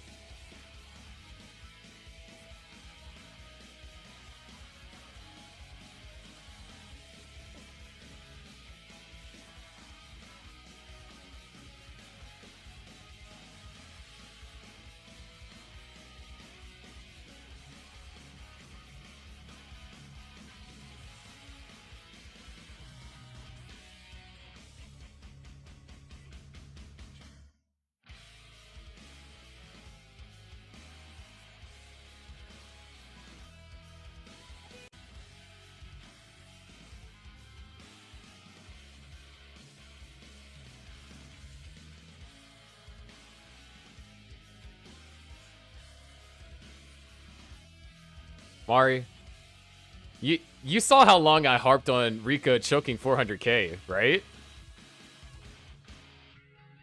Like, she could have had it when we were at freaking Denny's, dude. I 100% got in her head. Oh, that was so much fun.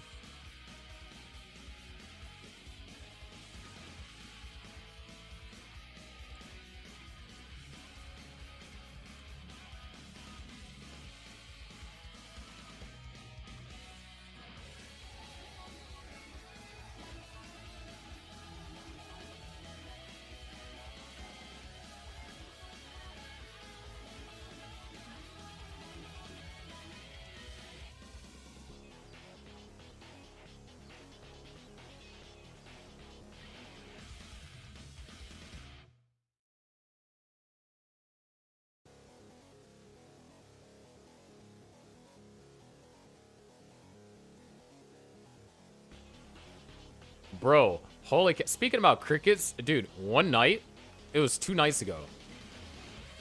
There was a cricket that somehow got into my walls, bro. And it was chirping so freaking loud. And, like, whenever I say shut up, it would, like, shut up for, like, 5 minutes. And then it would just, like, start back up again. One time, I finally thought, you know, I scared it off. And bro was chirping ever so quietly. Like, he was purposely trying to be quiet. And then whenever I got to where he was at, because I didn't know if he was in the wall or he was just like, you know, on the floor or something like that. Whenever I got to where he was close to being by, couldn't find this dude. And then I was able to sneak up on him. And I'm like, bro is in the wall. And then I feel like I sprayed peppermint oil because, you know, they don't like peppermint oil or whatever. And what is this stencil, Alex?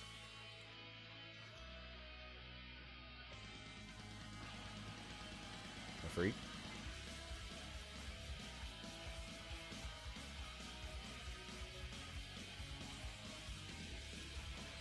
This is Gauntlet Gamers. So I know you said, like, you were interested in doing commentary. This is the event that I host.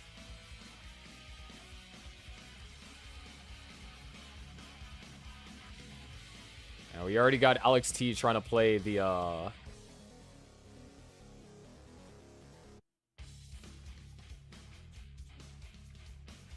how the heck is this board this far off stencil? I need you guys to see this mess. Look at the stencil, bro.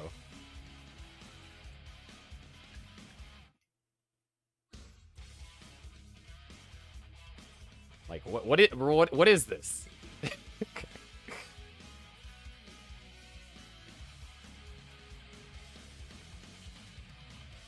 Alex T, flash your stencil real quick, my dude.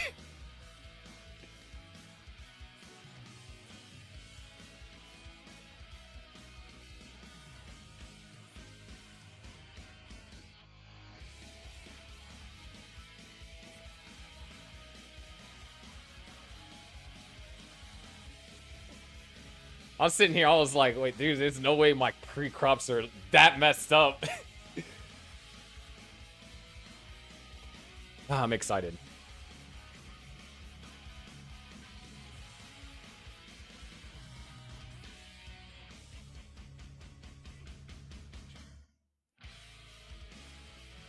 But, yeah.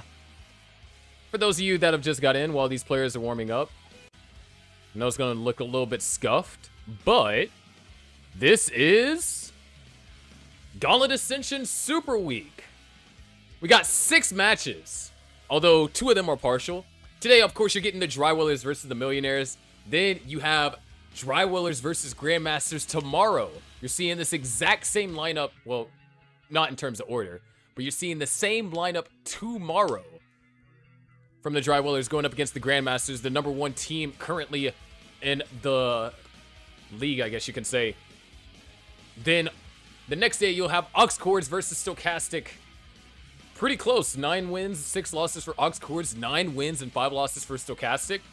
So winner of that is basically locked their spot into the playoffs. Then Friday, you have a double header. Stochastic versus Eternal and Grandmasters versus Eternal. Pretty solid. And then that Sunday, you have Top Down versus Sparks and Minos, where you're going to get to see Blue Scooty, and you actually get to see Katsugiri make her debut as a max-out player. Pretty sure when Katsugiri played in her debut match, she did not have a max-out. She had a 9-set, she had a 1-off.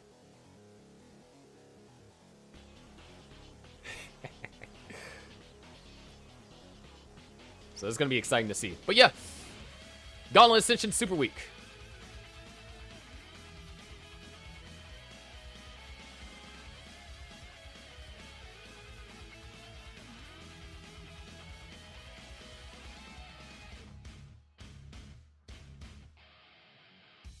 There we go. Much better.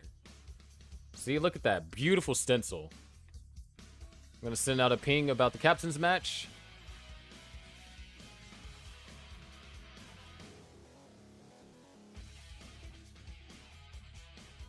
Welcome in, Leah.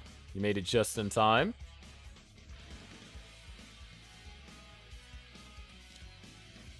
Let me go ahead and generate the seed while I'm doing all this social media stuff.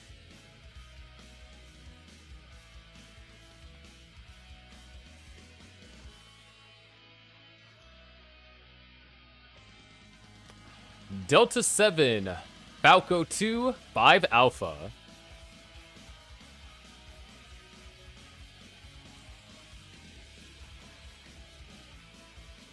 I'm not telling you who you playing until the time comes, Lapis.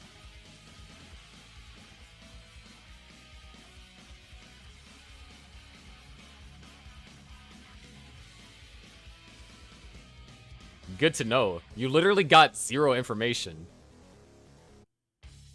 What are you talking about, homie?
Bro,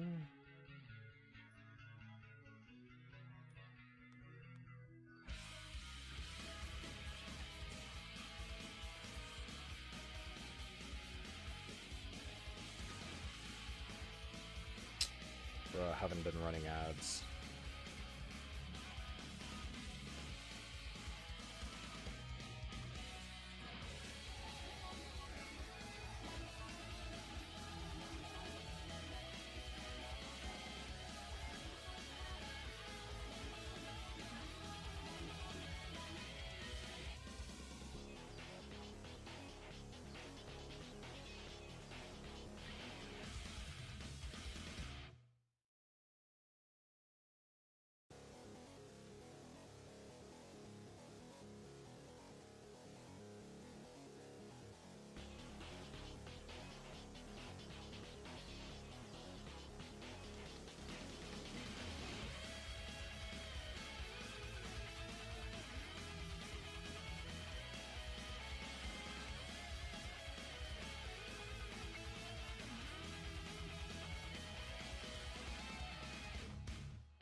Bro, what the freak? Instagram, why are you trolling?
All right.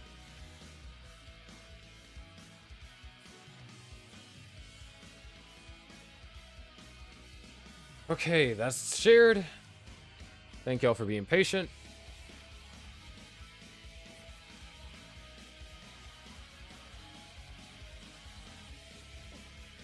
Seems that our players are in fact ready. Good luck, have fun to everyone. Let's go ahead and get this captain's match down. Alex T versus Miles. The Drywellers are up 2-0. Miles needs to win this in order to keep hope alive. The question is, can he? Well, we're about to find out. Let's go ahead and get them counted down to game number 1. Here we go in 3, 2, 1, Tetris.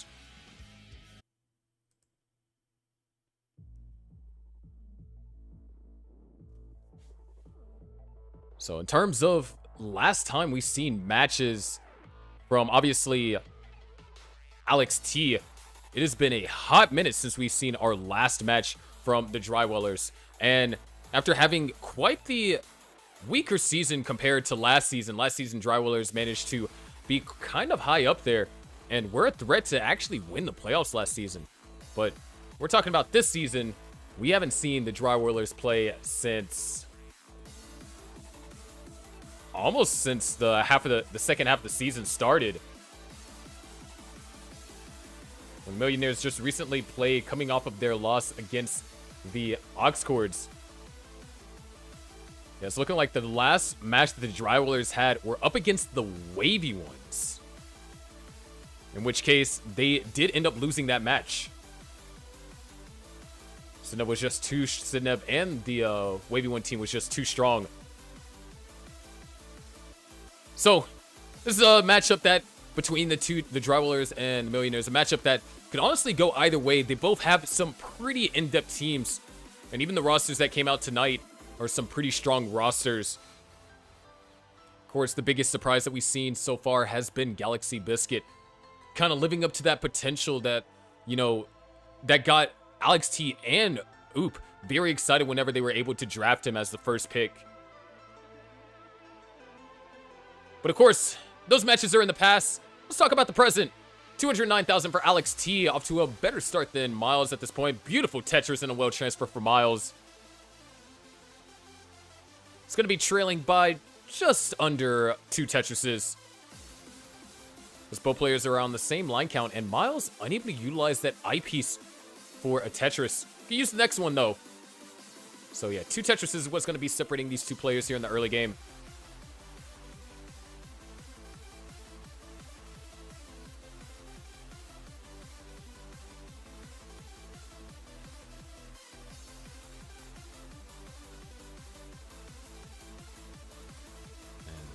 Miles, oh, interesting, going for the L spin right there. And actually, this might be an incredibly clever setup by Miles. If another L piece comes, this could be, wait, no, still a chance. There's the L piece, look at that cleanup. 200 IQ plays over here by Miles. However, sometimes 200 IQ plays doesn't get you the scores that you want. Alex T in the lead around the halfway mark at 324. Added Tetris goes up to 347. Miles at 272. At this moment, there's the bits over there from Alex T. If Jasmine's still here, she loves it. Maybe I accidentally summoned her again.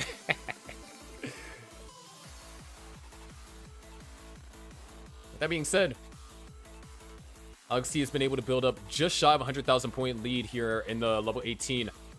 And what's going to get interesting is whenever we get to the level 19 and the level 29 portion of the game. Now, as far as what to expect from these two players coming into this, and obviously these two players are some of the highest caliber players that we have in Gauntlet. I mean, they're captains for a reason. When it comes to true transition rates, Miles has failed to not transition. That was weird grammar. Basically, he's transitioned every single time. Alex T, on the other hand, has transitioned 94% of the time. But when it comes to scores, Alex T has an early top out adjusted median of over 1.2. Miles is sitting at a 1.16. And what's really going to be the scary part is whenever we get to that post 29, because Alex T's median for a post 29 score is double Miles, at least based off what we've seen so far this season. However, as we've seen already today, players can improve. Both players in chat before the match talking about how, you know, they're nervous. And to be fair, it has been a while since we've been in the last Gauntlet match.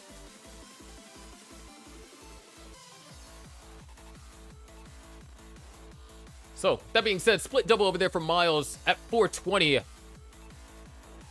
Alex T at 516. So we're looking at a potential 600k transition from Alex T. Would be our third 600k transition of the day. Miles is looking in the 500k territory, probably low to mid. As, ooh, actually, if an eyepiece comes here, this could be quite beneficial for Miles. But we're closing in on that level 19 transition. Tetris is going to be score for Alex. Tetris is going to be score for Miles. 2 Tetrises available for both players. Miles trying not to burn out of his. These S pieces not the greatest timed. There's a Tetris for Miles. It looks like we might be going for row 2 for our last one. Beautiful adjustment. He saw it in time. There's a 613 transition for Alex T and a 543 transition for Miles. Another Tetris for Alex T is going to bring him up to almost 100,000 point lead. Now Miles is set up for the column 3. There it is. Tetris for Miles goes up to 570. Another Tetris for Miles goes up to 595. So down by 100,000 points. The Tetris for Miles gets access to that hole on the left-hand side. And now we're back on the right-hand side. So just like that, things have been kind of established for Miles and is now down by 70,000 points. As it looks like we're walking headfirst into a drought here. But Miles able to outlast it. Same with Alex T. Tetris is going to be scored. LJ dependency in the center of the stack for Miles. And Miles actually going to be able to utilize that long bar. Alex T couldn't use the subsequent one. And Miles can utilize the next one as well. So right now we're seeing a slight increase of efficiency on Miles' side. Meaning he's down by 2 Tetrises. But players having to do some burns. Oh, the Z-Vert. Does it work out? Yes, it does. Now needs a J piece to get Tetris ready. Uses the I piece instead. As both players now running into the same drought. Not quite synchronized on pieces, so they're just waiting. Double force over there for Miles. Keeping the left side open. There's the Tetris for Alex T. There's the Tetris for Miles. 742 to now 795. Make that 823 to now 770. A back and forth battle as Miles has closed the gap to now within 2 Tetrises. Nice adjustment. Kind of looked like a misshift at first, but then when you saw what the next piece was, proves that it was the right move. Another Tetris for Miles, another Tetris for Alex T. 831 to now 883. Players are synchronized. They're scoring Tetrises at the same frequency. Tetris for Alex T. Tetris for Miles. Tetris mastery at its finest right now. A 914 for Alex T. Goes for the skim, knocks down a Tetris. Miles went for a skim and knocks down a Tetris as well. Still, 2 Tetrises is what separates them. And until a player fails to utilize on a Tetris, we're still going to see this deficit. Ooh, Miles now in need of a T-piece. Great timing. Hits the T-spin, but couldn't use that I-piece. Alex T was able to find success with that one in Miles. Oh, wait. Double I-piece. That's great for Miles. Still, 2 Tetrises is what separates us here as we go into level 26, or rather, as we're in the middle of level 26. Miles, like the flat burn. This drought. Oh, Miles holds out for all the right pieces. A lot of burns being forced over here for Alex T. The well is covered. Where's this eyepiece? Getting a dose of Gauntlet RNG. Alex T couldn't use the eyepiece. There's the Tetris from Miles. We are separated by a Tetris at level 27. And Alex T could be in trouble. Goes for the tuck. No, he doesn't. Actually takes the triple. What a disciplined play from Alex T. You would think due to his natural aggression, he would go for the tuck to avoid burning. But instead, was able to bring the second to a safety passion. We are closing in on level 29 transition. There is 39 kill screens, so players do have to be wary. And speaking about being weary, Miles with a little bit of a misdrop needs an eyepiece to help fill in that center well, or not center well, left well dependency. Both players transition to 29, B09 to now A83. Another Tetris for Alex T. Miles opens up the well. Tetris ready now. There it is. Tetris for Miles. B25 to B50. Separated by a Tetris are these 2 players. Alex T currently in the lead. Both players are at level 30. Alex T pristine stack. Miles not quite, so he's going to have to bring the stack down. Try and get it back into a scoring position. Oh, those P sequences were great. Miles trying to avoid setting up a couple of delayed burns, but not working out for him at the moment. Alex T already with the 1.2. Miles' board getting up higher and higher. He's finding ways to survive. Look at this. Great burns over here from Miles. Keeping hope alive. Goes for the 5 tap. Trying to get something to go down in that hole, but now a hole has been generated in column 3. But Miles is finding ways to open it. C80 over here for Alex T. Almost a 200,000 point lead has been built up over the last 2 levels. However, it is not over. Miles has gotten the board back clean. He's down to the bottom, and now he's getting ready to go back into scoring position. D30 for Alex T. B69 for Miles. That's 1.3 to 1.1. Miles is now Tetris ready. Alex T also Tetris ready. Both players knocked in a Tetris. C11 and now D77. Alex T waiting for the right pieces. Couldn't find his skim, but he does find the Tetris instead. Miles, oh, getting a little bit tricky here. Having to do some burning. E22 for Alex T. Make that E65. Another Tetris was scored. Miles, 1 Mino shy being Tetris ready, but he's ready for the next one. C78. We're at level 35. Time is running out. Miles, all those long bars, none of them could be used for a Tetris. Had to go for the triple, but a Tetris is scored. D34. Alex T looking for this J piece. Can't find it, so having to go for some flat burns. Bringing the stack all the way down. Both players now Tetris ready. Miles running into danger. He needs this eye piece right now. Goes for a triple. Knocks down a Tetris, but the board is in shambles. What can Miles do? Hit the 5 tap over there to the left. Not dead yet, but he might be running out of time. We are looking at F83 for Alex T, but Alex T is in trouble. Goes for a tuck, trying to stay alive. There might be hope over here for Miles if Alex T tops out if he's not able to score, but Miles has to get into a scoring position. We're 1 level left, and we already got the rollover for Alex T. I think that might be wraps. Miles doing the best that he can. He's at E18. Alex T at the rollover, the 1.6. And both players just got into trouble at 27. E33. Miles with the 1.433. Not going to be near enough as Alex T with a 1.6 14 takes game number 1. Damn, I miss Gauntlet, dude.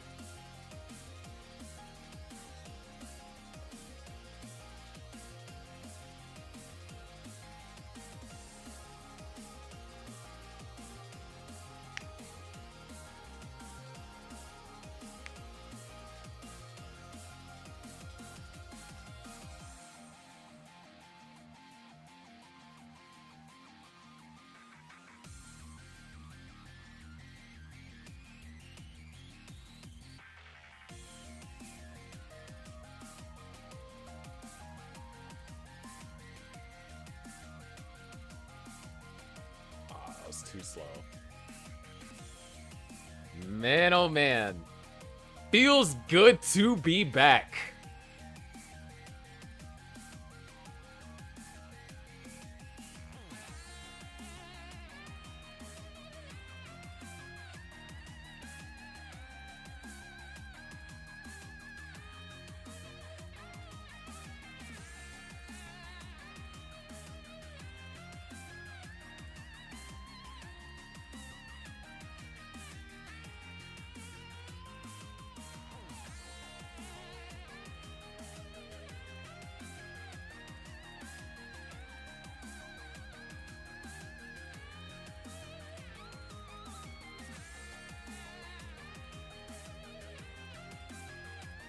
Alright, here's your next seed. F6, 4049. Any 49er fans in here?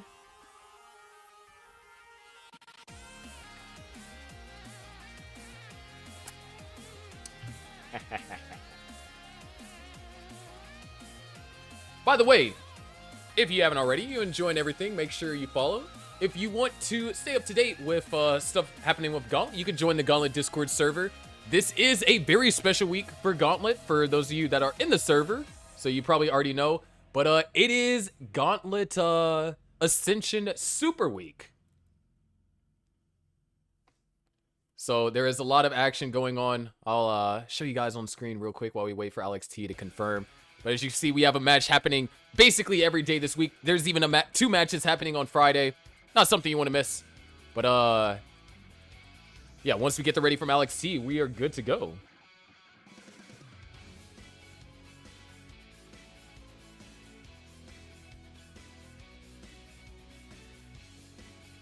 All right, we got our readies.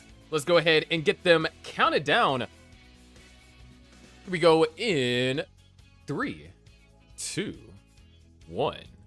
Tetris.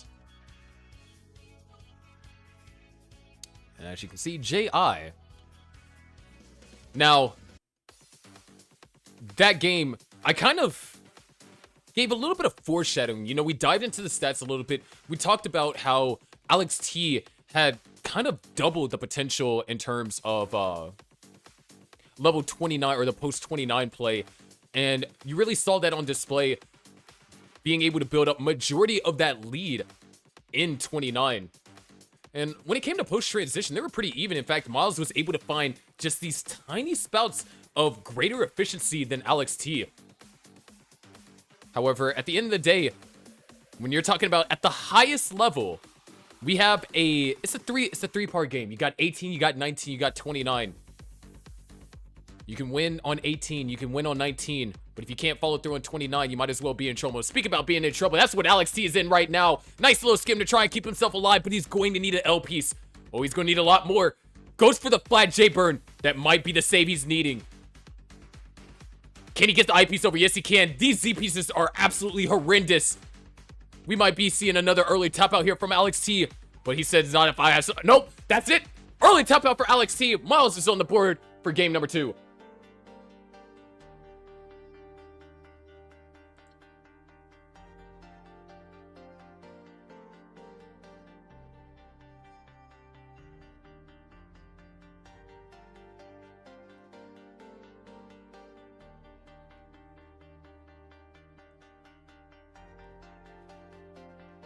Next seed, 7 Falco, 14 Beta 0.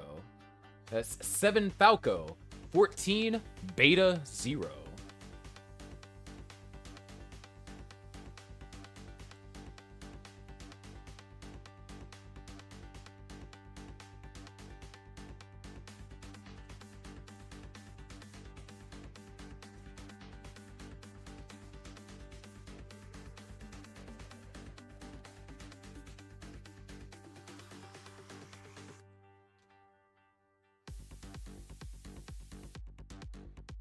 Welcome back, Stack Attack.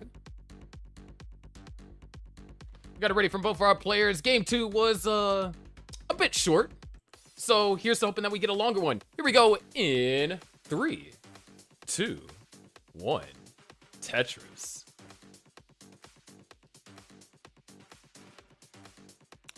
LZI is our opener. Pretty comfortable. And both players, get simul stacks here. Let's see when we get some differentiation. An early differentiation right there on where to place that S. That does mean there is an isolated L dependency over there in the stack for Miles. So hopefully he does find that L soon, and he does. And just like that, both players able to find both Tetrises.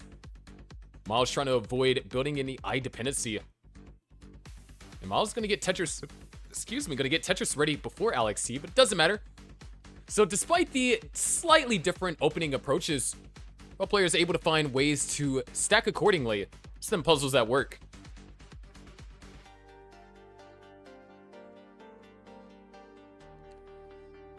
However, it looks like there is going to be a small slowdown from Miles. 1 Mino shy of being able to utilize that long bar for a Tetris. And Alex T uses 2 long bars for 2 Tetrises. Miles back in the scoring position though. Long bar dependency created right there in column 6.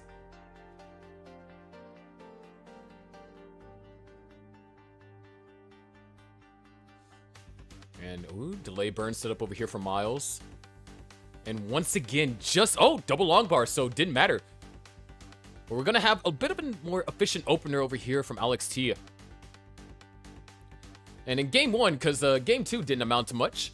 Game 1, we did see Alex T get a 600k transition, and it was Miles who was behind by, I'd say, a pretty decent amount of 18, but it was just those couple of Tetrises that he was able to find, I want to say through level 21 through 23, that allowed him to close the gap to within just around a Tetris or 2.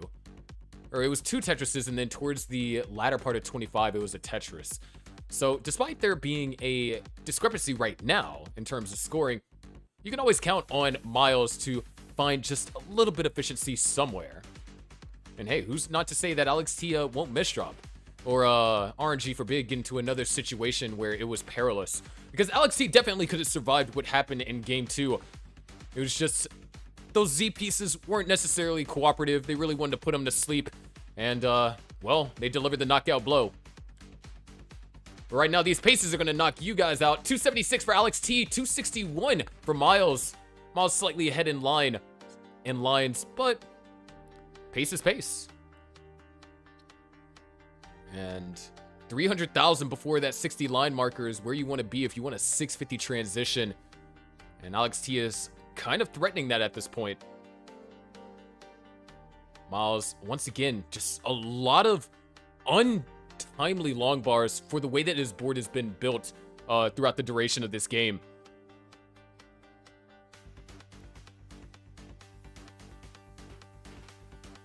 Side's a bit jagged. A T-piece would be amazing over there to the left.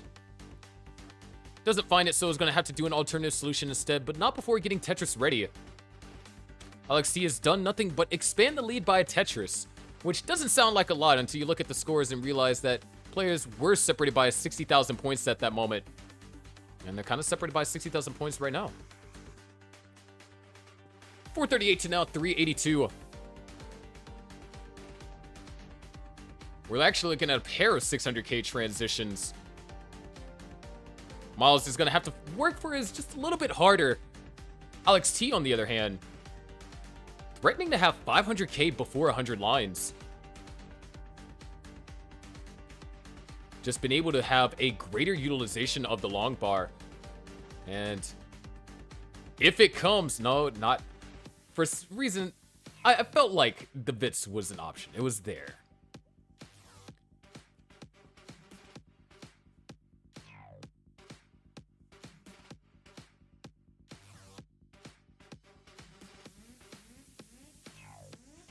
But 100 lines in, 532 for Alex T, 496 for Miles.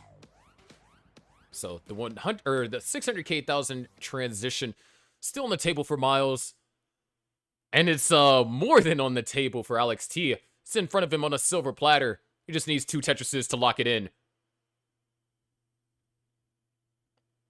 course, this is our 3rd match of tonight. Win or lose. Oh, speaking about lose, this board kind of almost got out of control over there for Miles. Bit scary. But he says, I don't... Wow! 3 long bars in a row.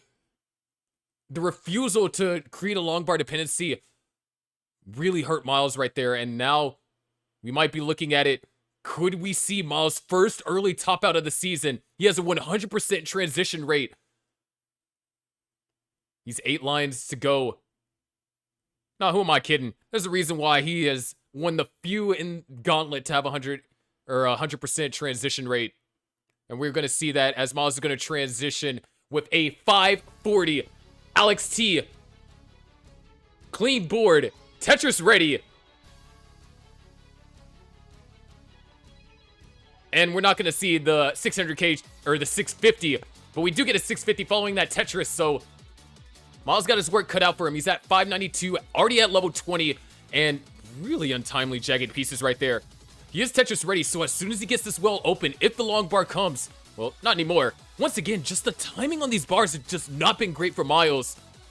The well is now reopened for Miles and reopened for Alex T. There's the Tetris for Miles. 626 and now 687 as players are blitzing into the level 19 speed.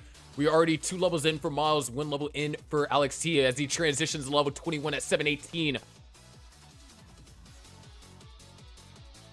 Miles keeping the 100% transition rate with what seemed to be like a deadly situation. And now he's locked in. There's another Tetris for Miles. Goes up to 687. Alex T, level 21. So he's about a level behind and almost 100,000 points in pace. Nice delay burn, or nice setup. Wasn't a delay burn. It was an immediate burn. But the pieces... Oh, Alex T not quite hitting that 5-tap. Hold on. This might be an opportunity for Miles. This is going to be at least several lines in order to kind of fix this up. And Alex T, the way that he's been playing, I don't anticipate a dirty Tetris on his way. So, just like that, Miles has closed the gap. Lucky 7's on the board for Miles. 787 for Alex T as he sets up the tuck, opens up the well, and Alex T is back in scoring position. There's the Tetris for Miles. 807 in the lead. But behind, or ahead in lines. Split double over there for Alex T. Couldn't use that eyepiece, but a couple of misdrops over here for Miles. The double tuck expertly executed. But now it's Miles' turn to dig, and Alex T is clean. Nice find on the T-piece. Well is open. Tetris for Alex T. 854 back in the lead as Miles goes into level 26. Alex T goes into level 25.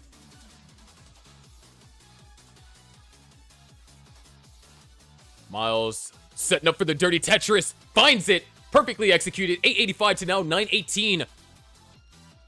And Miles gonna try and get set up for another one. Pieces aren't cooperative, so he's gonna have to burn this out. A J piece would be a godsend. A J piece or an I piece. Finds neither. Okay, there's the I piece, but now L piece dependent. Couldn't get this L piece. Wants this burn, can't find it. Dirty Tetris set up over here for Miles. Alex T with the max. Miles at 935. We're about to end the level 19 or level 29. The transition is inbound. Can Miles? All right, there's 979. Board has been cleaned up for Miles. Set up for a Tetris. Alex T at 886.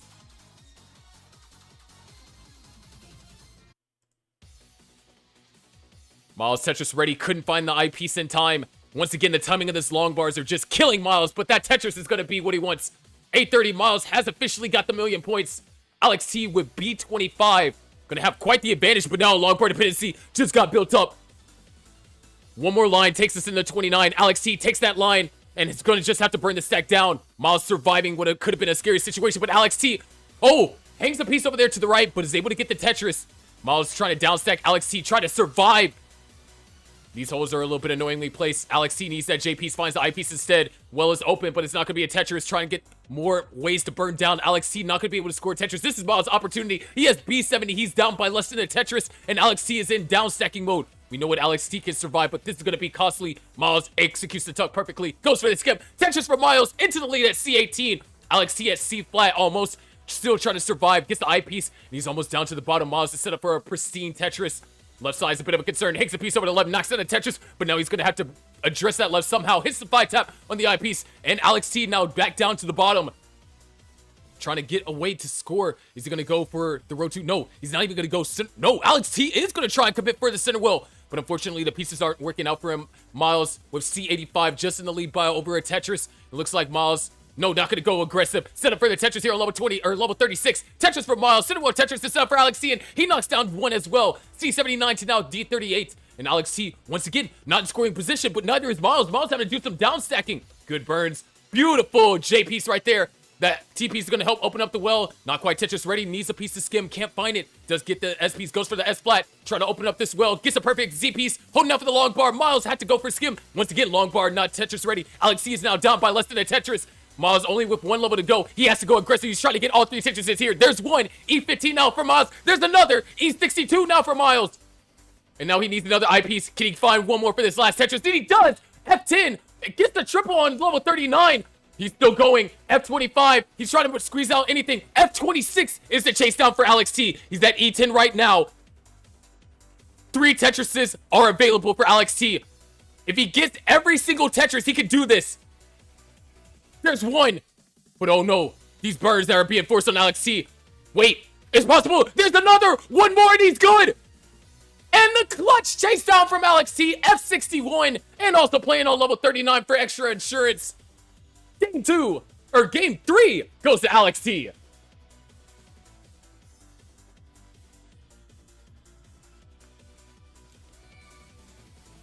Holy hell, bro.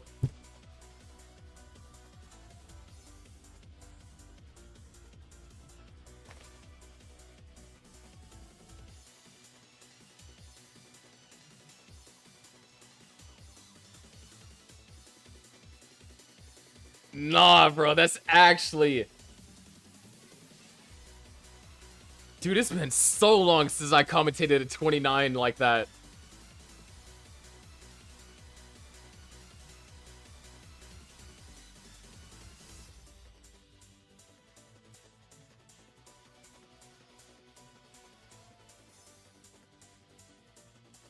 Oh my freaking gosh, dude.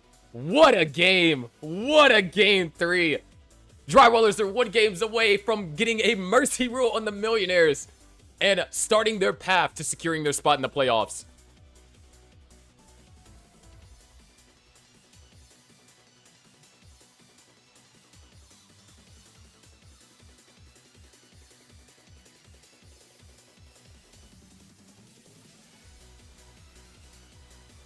Wow, here's the seed.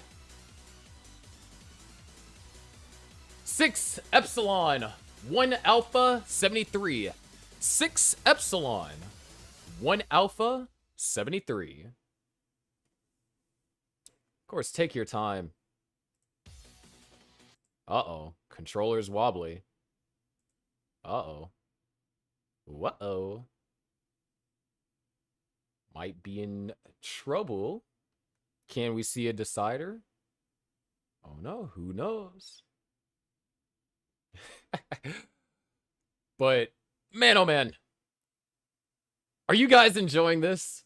I miss Gauntlet so much, dude. It's been so much crap that's been going on. I've missed Gauntlet so much.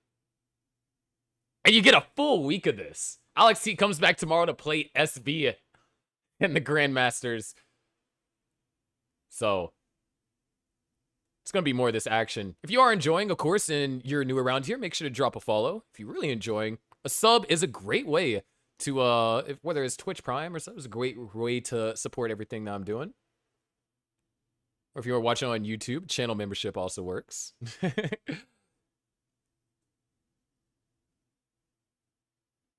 Started off a little bit rough, you know, about 15 minutes of tech issues, but now we're here.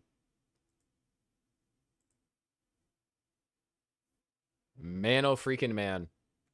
This is fantastic.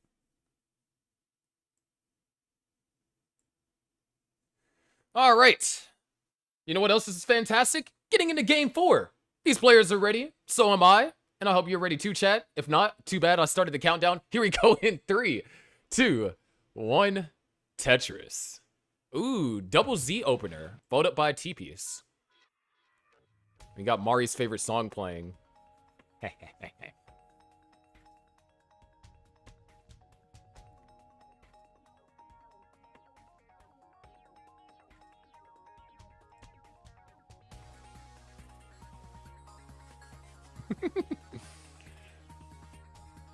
Start things off. Players both able to find the Tetris pretty effortlessly. And Miles actually able to find a Tetris off of all 3 long bars. He's not going to be able to find one off of the 4 if doesn't have enough of the board upstacked. However, we do got a flawless Tetris rate for Miles to open up with. Not anymore. Commentator's curse.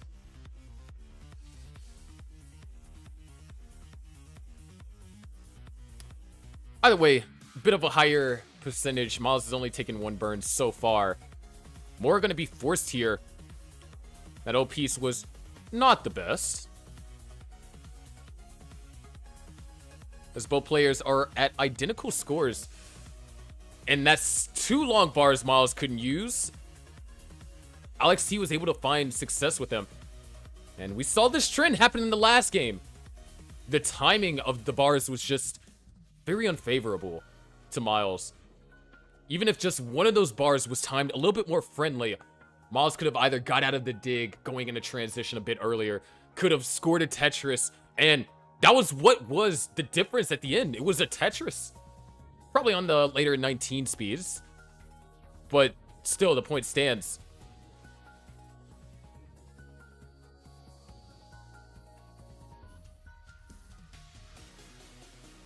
But 191 to now 169 over our first 40 lines. Alex T able to build up around a 1 Tetris advantage. Miles could claw it back though, depending. Oh, gonna take the triple there. Simul Tetris is gonna be scored. We are synchronized on pieces. And Miles, ooh, able to find the Tetris there. Wow. That is a lot of O pieces. That is a lot of O pieces. That is a lot of O pieces. Miles still able to find success, though, scoring a Tetris and taking the lead.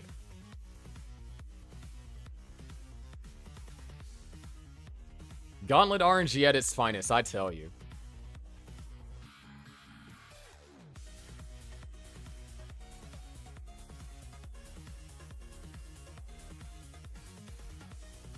Skim over there going to be taken for Alex T, and that's interesting. Instead of going to fill in the L dependency, which would have been like the obvious choice, decided to play it a little bit conservative. Actually caused him to not utilize the subsequent long bar for another Tetris, meaning that we are tied. Oh, the OJ over there from Miles. Nice find. There's 1 Tetris, and he's going to probably find the second one. Yes, he does. 343 for Miles. 343 for Alex T. Not a tie, though. Tetris will be scored by Miles, but now this is a bit of a tricky board to get into Tetris scoring position efficiently. Neither player is in a position to score. As a matter of fact, Alex T is not in a position I would want to be in. So this is great news for Miles. He's going to be able to hold on to this 1 Tetris lead for a little while longer. Alex T opting to go and fill out the left. I love that J burn, utilizing that T piece for a clean burnout. And there it is, Tetris for Alex T and Tetris for Miles.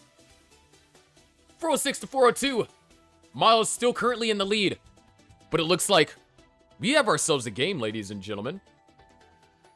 Tetris for Alex T going to take the lead, but now we do got to keep in mind there is a line difference between the two.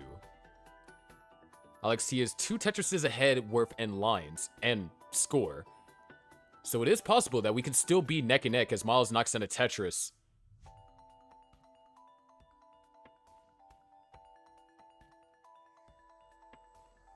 Level 19 looms. 3 Tetrises available for Alex T. 5 Tetrises available for Miles. There's 1. There's another. And Miles is set up for a 3rd. Nice adjustment for the J. Miles finds that 3rd. Alex T has 1 more. And then Miles plays his cards right. He might be able to transition higher, but Alex T transitions at a 540.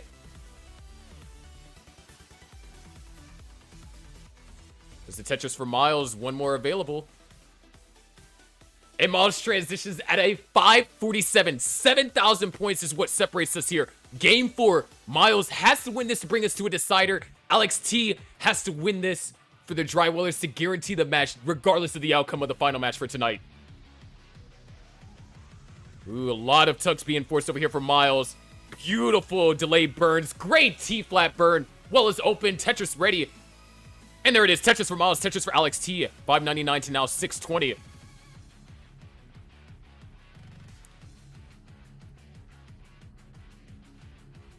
Miles can knock down a Tetris and get the J piece to fill in the J piece dependency. And it looks like both players are in that kind of equilibrium. We're not going to see too much volatility. I kind of had to wait a little bit before I finished that sentence. Alex T was setting up something that could have been dubious, but it turns out to be just fine. Hole has been generated over there in column 2 for Miles, and oh, looks like he's going to be requiring some burning, and this is not what he's looking for. Alex T is going to be able to utilize this opportunity, go into really build up this lead. And just like that, in a matter of a level, Alex T is up to almost a 100,000 point lead. However, Miles is going to be able to claw back at that. Knocks out a Tetris, goes in level 23 with 717. Alex T, 791. So, Alex T really putting the pressure on Miles. However, there is still the pace discrepancy. So we're only separated by Tetris now. Miles is able to have a pretty good... Oh, look at this. Good pieces over there for Miles. T-piece. We'll love a couple of flat pieces. Nice. Finds the adjustment. Great reactions over there for Miles. Tetris ready at 857 now for Alex T. Miles covers up the well when the long bar was arriving. Hold on. This could be dangerous. Miles needs another long bar. Nice triple into a Tetris. Gonna burn it out. Reopen up the well. And score another Tetris. 924 for Alex T. 851 for Miles. Alex T and Miles both Tetris ready. Tetris for Miles. 882. Down by almost a level. So this 100,000 point gap, we're actually even on pace. As long as Miles is able to continue scoring Tetrises, we are looking at pretty close entries into 29.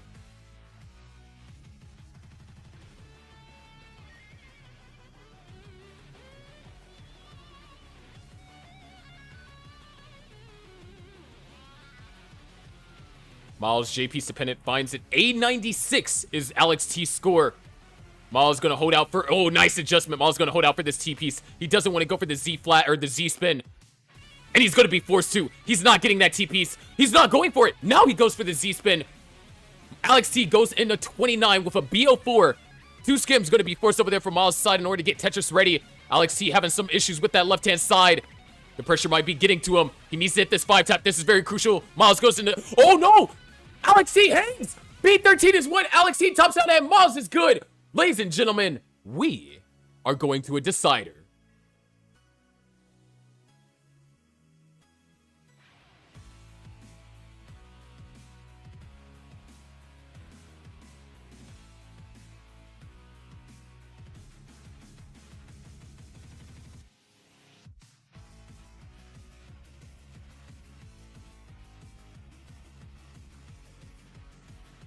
C71 at 31. Miles might be able to cook something up here.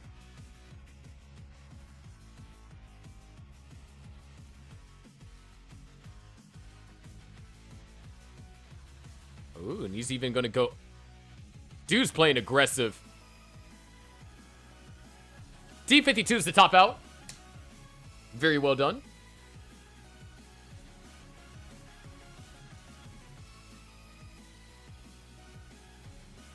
Here's your seed. And yes. That means it is time. It is time. It is time. It is time.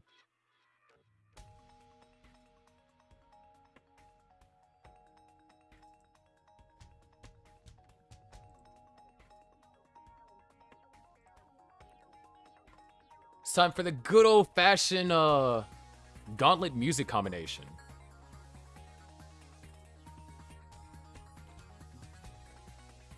But if you have access to emotes, the Millionaire emote, the Dryweller emote, spam who you want to win in this match over the next couple minutes or so. The players are ready. Give them your energy. I'm giving you all I got. Here we go in 3, 2, 1. Tetris.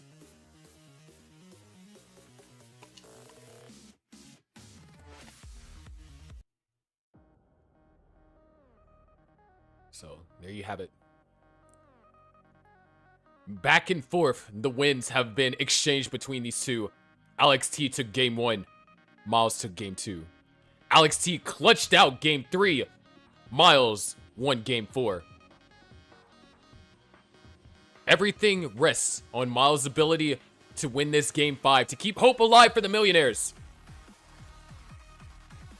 Meanwhile, for Alex T, this is his chance to turn his team's season around, to give them an opportunity to secure themselves a spot in the playoffs with avoiding the play-in tournament. But if anything, what this team has showed you today is something to go by, what we're going to see in a couple of months. I'd be scared to play them in the play-in tournament or in the playoffs. Especially in the play-in tournament where you have 2 chances to make it into those final 2 spots in the playoffs. But right now, game 5 is underway.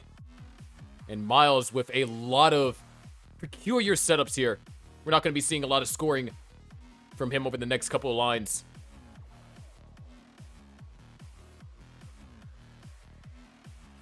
And oh, a little bit of a misjudgment there. Miles probably thought that that was the S.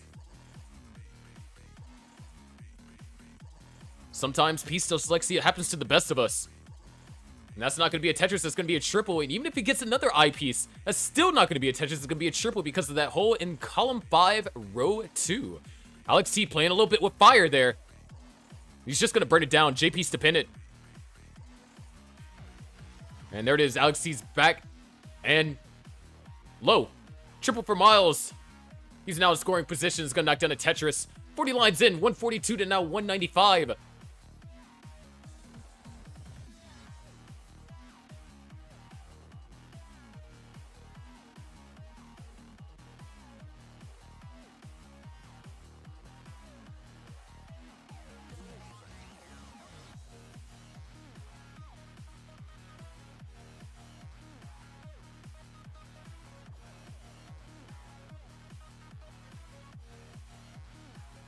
Miles gonna just operate off this row 2 here.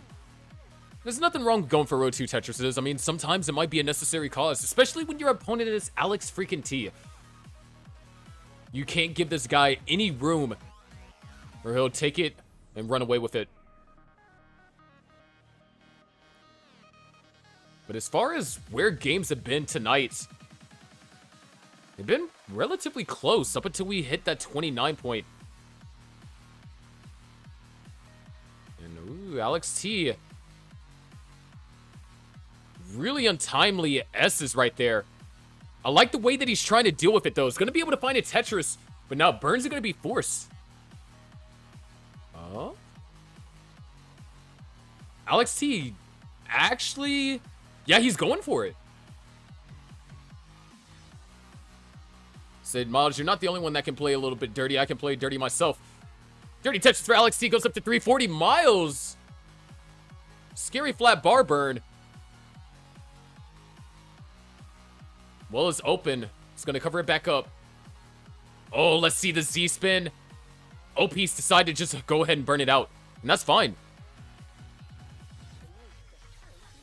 As far as where the 18 has been this game alone, this has been one of the most stressful 18s. Or this is the most stressful 18s that we've experienced in this match. Players have been in situations where, yes, they can survive. But the question is, do they execute properly? We've seen a little bit of piece dyslexia from Miles. We've seen boards getting up high from Alex T. And it looks like both players are back down to the bottom. 405 to 415. Less than a Tetris separates these two. As Miles builds up a long bar dependency, looking for that J piece. Gonna use the I piece instead. But a hang on the left. It's not gonna prove to be problematic immediately. Never mind. That is problematic. Miles now needs an I piece. He's gonna have... oh, the hang! Is that fatal? No way. He needs another eyepiece. That's the only way he could be saved.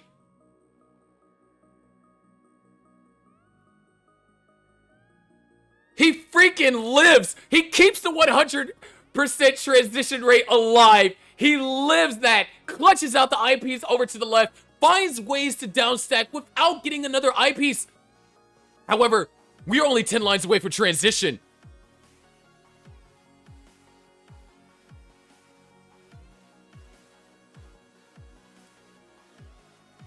This is it. The well is open. And just like that, Alex T has built up 100,000 point lead. Miles takes us into transition. 451 for him. Alex T takes us into transition. 559.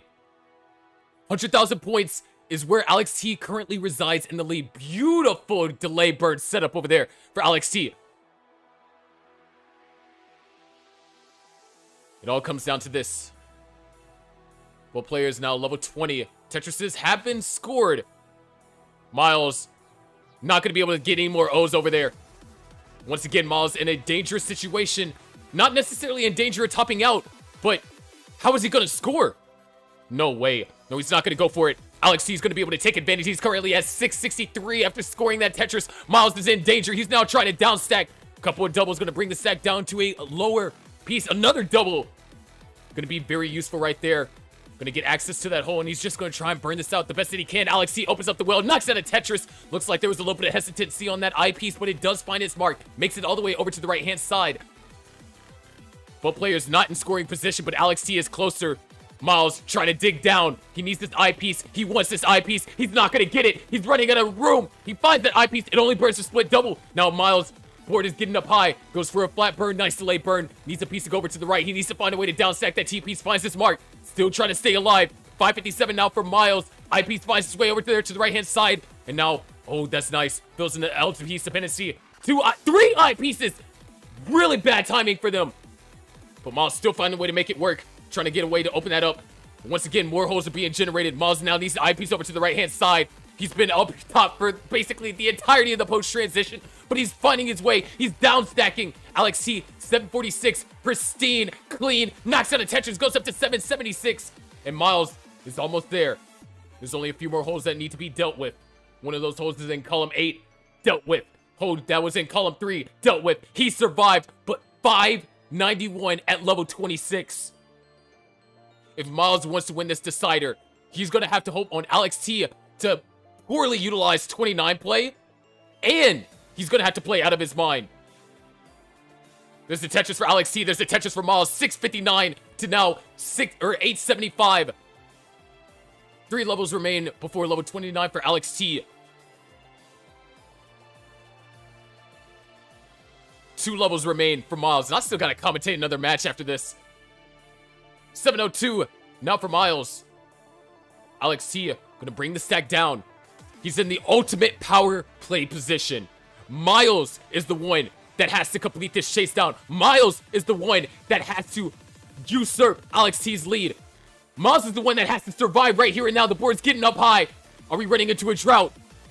It appears so. 2 lines left till 29. Miles needs this eyepiece. He needs it now. No eyepiece! Miles tops at a 716. Nothing he could do. Alex T, being the 3rd player on the Drywellers to sweep a Millionaires player in this match, takes game number 5, takes the decider. And the Drywellers start to turn their season around, winning their 5th match of the season.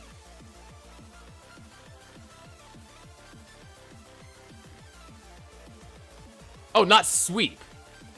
I didn't mean that Alex T swept Miles. I meant the team swept. So it was a sweep and a decider at the same time.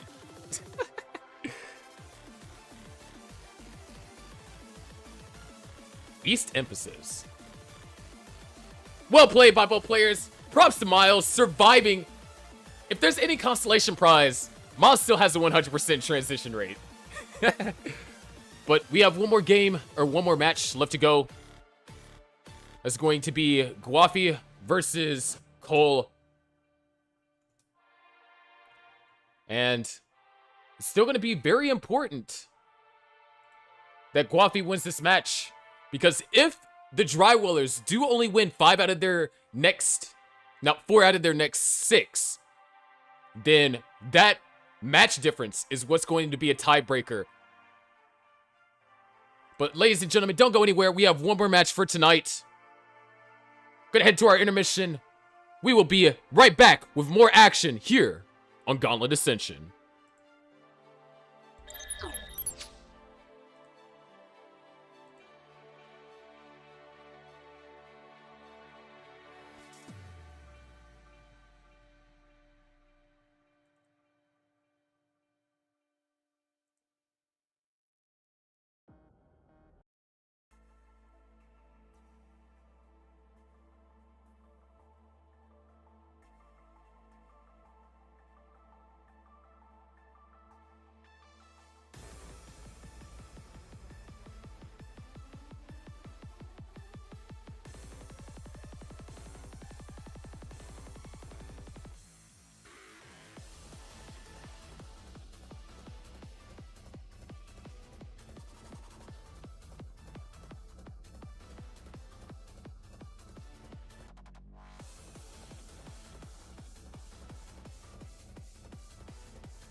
Also, thank you for the follows and the raids. And I'll adjust the score line in a second.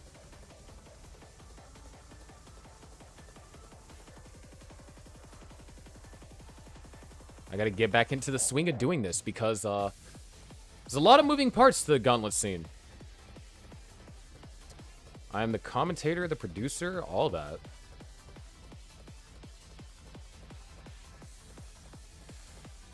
Okay, so East emphasis.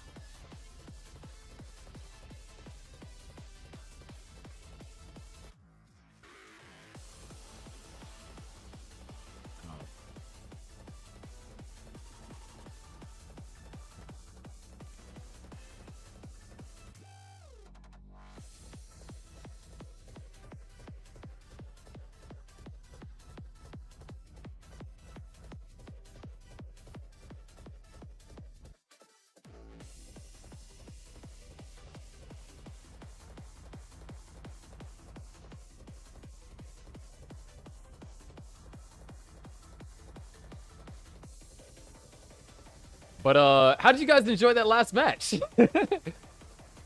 Well, you still might be an ad. But for those of you that don't get the ad, how did you guys enjoy the last match?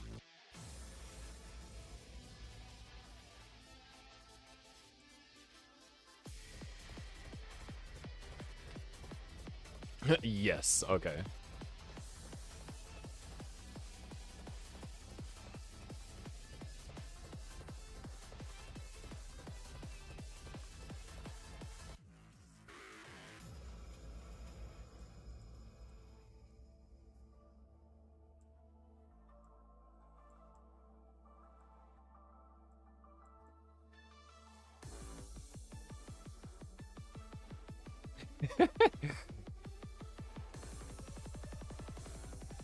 I get what you're trying to say. I get what you're trying to say.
brother.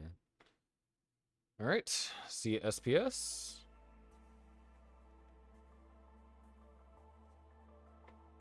$12.45 7 beta.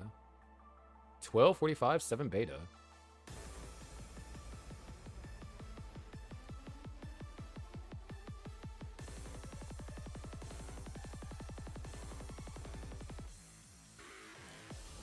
Welcome in, Pokey. You're just in time to see our final match for tonight.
All right, we got the ready.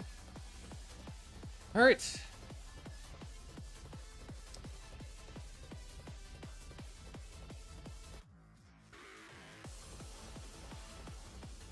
Be a 3.5 hour stream, bro.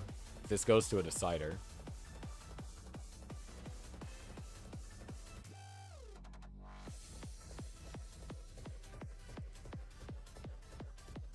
Unless it's a quick decider.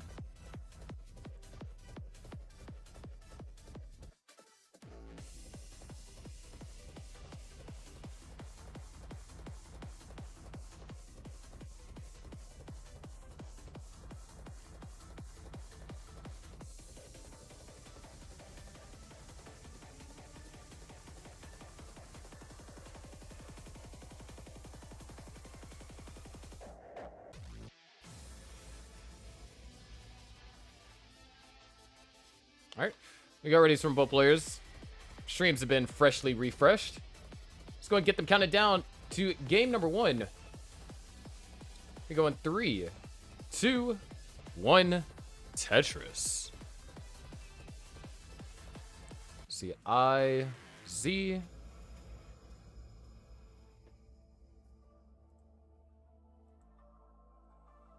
And IZ. Yeah, both players are in fact on the same piece set. So the match has already been won for the Drywellers. And it's not just that this match is being played as a formality. It's actually very important that the Drywellers are able to take as many of these matches that they can. Bro, okay. Music, hello. I have to optimize some settings because the music's supposed to be changing. Oh, wait. Anyways, to start things off, there we go. Cole, with the first 2 Tetrises of the game, Guafi does find his first Tetris. But as I was saying, it is very important for Guafi to be able to win this. Because in terms of deciding tiebreakers between teams that might end up with the same team record, the amount of matches won and the amount of matches lost play a very crucial role. And even further so, like, well, even further so, how many sets won and how many sets lost. So, as of right now, the Drywellers are 19 and 25. Their closest competition that they have to catch up to in terms of who they might be kind of tying for that 6th spot is the Rogues, which are 27 and 27 for sets. So, if Guafi is able to win this matchup against Cole right here, that bumps them up to 23 and 25. And with more matches remaining than the Rogues, that does give them the opportunity to potentially find themselves in that guaranteed spot for the playoffs. So, yes, it might be a formality that we played even though the Drywellers already win, but this match is even ever so as much important as other matches. Nice little T-spin over there from Guafi. Cole playing up high. Gonna go ahead and open up the well, and that's gonna allow a Tetris to be scored.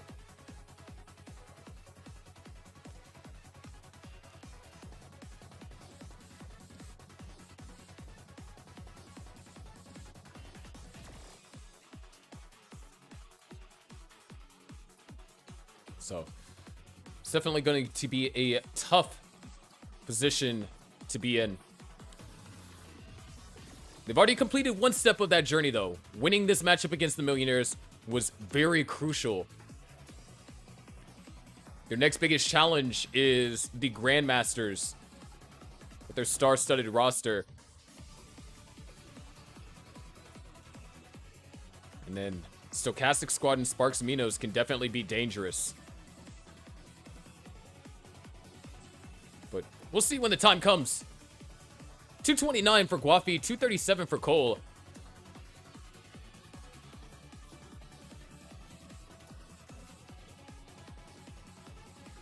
We're getting a little bit of slideshow on my end. Bear with us real quick.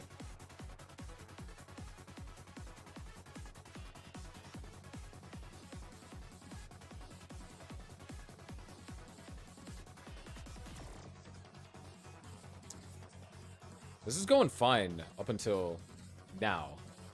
I'll figure it out. Hopefully OBS just doesn't crash. 329 now for Cole, 229 for Guafi.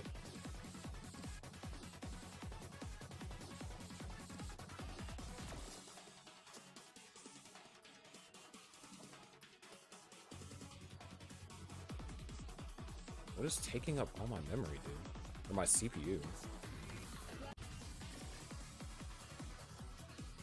No freaking way.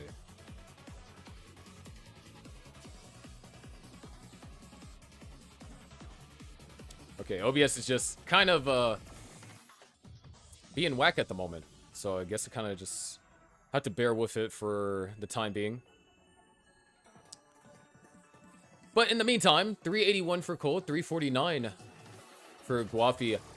Cole is ahead in lines. So Guafi with the pace advantage.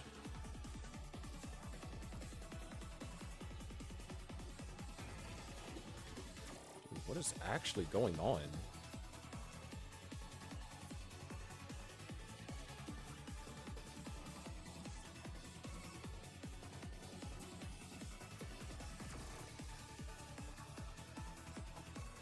Hold on 1 second.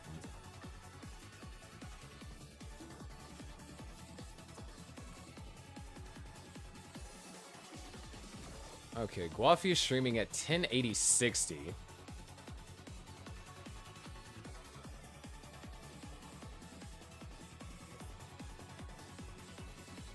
That might actually be the cause.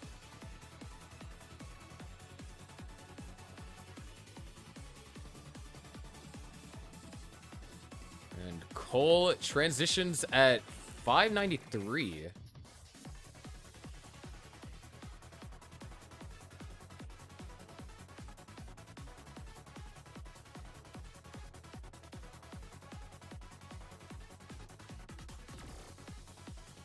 Okay.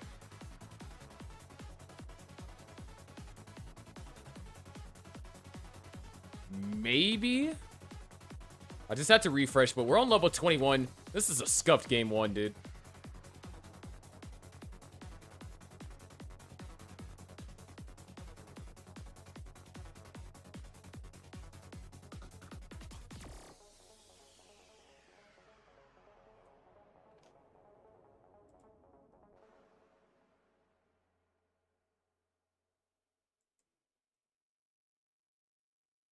Bro, my mess is actually getting cooked. Anyway, 732 to now 746. Both players at level 22. Hopefully that's some more updated score update. Updated score update. Very redundant sentence.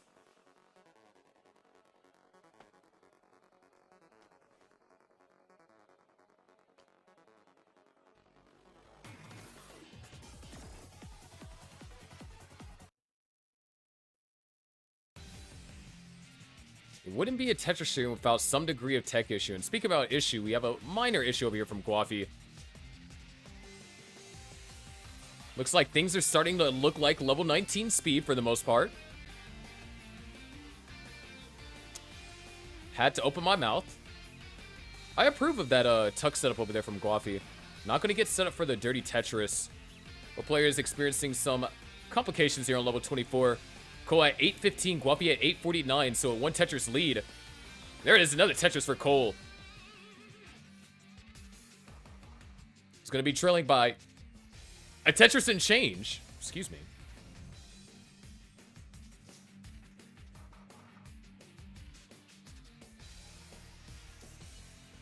And oh, not able to get that piece all the way over to the left.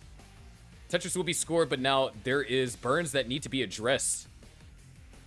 Guapi at 950. We're seeing a crap ton of good paces over here from our last 3 matches. A lot of early maxes being thrown around. And ooh, Cole actually in a little bit of danger. Needs that J piece. Does find it. Still have 15 lines left till 29. So as long as the board can get under control, hope will still be alive.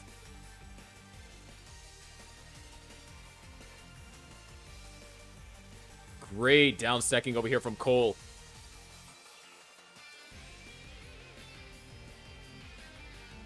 $976 now. Guapi only in the lead by a Tetris. Now 2 Tetrises as he goes into 29 with 848. Both players on 29 now. Guapi experiencing some complications, but so is Cole. Neither player ready to score. But Cole will be getting there shortly. Well is open. Gonna go for a flat eye burn. Skim to get Tetris ready. Tetris for Cole. A31. There's the max. Guafi knocks out a Tetris. Goes up to B31. Another Tetris for Guafi.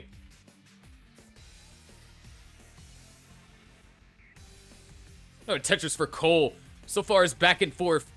Which is a problem if you're Cole. You need Guafi to find some spot to slow down at. And I guess this is that spot. Not really able to be in Tetris scoring position. Cole needs an L? No, a J piece now. The board just continues to get higher and higher. Just compounding upon itself. Cole gets the I piece over. Knocks out a Tetris. B44 to now C39. Around 100,000 points is what separates them. Cole brings the stack all the way back down into almost a scoring position. Needs to deal with that hole in column 9. Guapi. Board is down at the bottom. Can't get Tetris ready sooner than Cole. Looks like that's what he's trying to do. We're a bit halfway through the level 29 portion of our game, and Guapi's board is getting out of control. This might be an opportunity for Cole. He needs to get set up for Tetrises, though. He's set up for 1 and knocks it down. C21, 2 Tetrises behind. Set up for another one, knocks that down. C65, it is a 1 Tetris game. The comeback is real, and it's not stopping. Cole is set up for another one. Knocks it down into the lead. D14 and now C93. Guapi able to survive. But now, oh, Cole knocks out a Tetris. D64 to now D49. But what can Cole do? This is getting dangerous. Cole needs to find a way to get some amount of Tetrises. That Tetris and those hangs are going to be fatal. Guapi takes game number 1 with EO3. It looks like we're going to see a level 39. No, spoke too soon. Appears Guapi's mad even though he won. Still, great game all around. I love how the faster the speeds got, the more fluid the streams got. Ain't that crazy?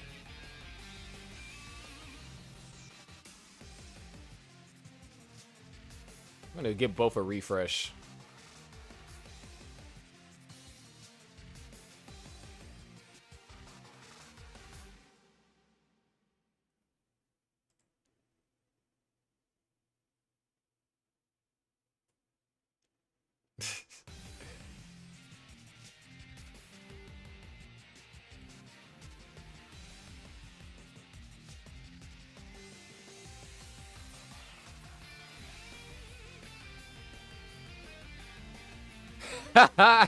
Hideri, you get to face the same fate I faced last time I played in or 2 times I played in Futures, I had this bro in semis. So that was like 2 months ago. All right, we got it ready from Cole.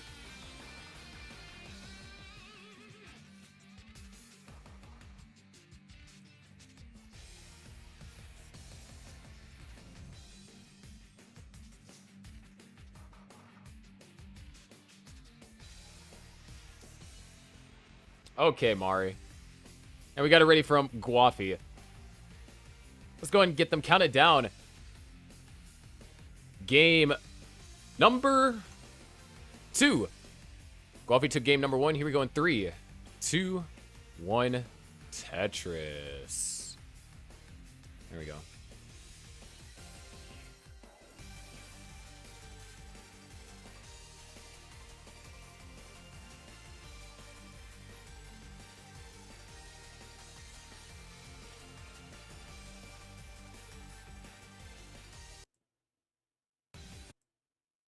Hopefully we have less of a scuff this time around.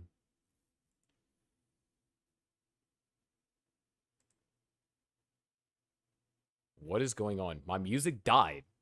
That's fun. Anyways, Tetris over there from Cole. And a Tetris from Guapi, so both players are on the board.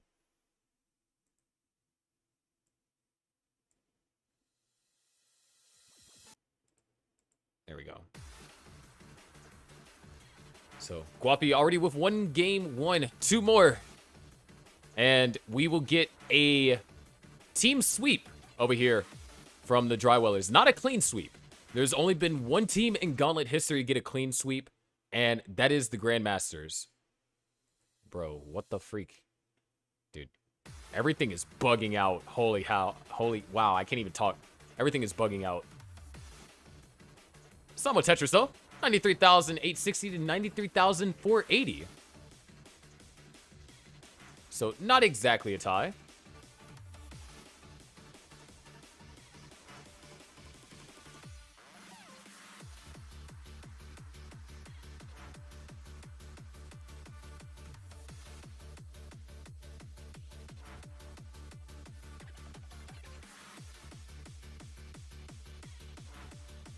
I'm saying Tetris, bro. Streaming on the alt at 1080p, 60 FPS. It's just the gameplay. I understand if it was like, you know, a stream, like, you know, you're doing like casual stream. But nah, bro is cooking my browser sources.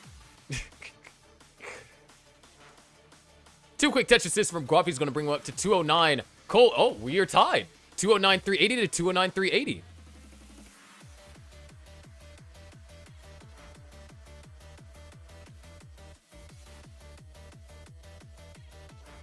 And that tie will be broken with a Tetris from Cole.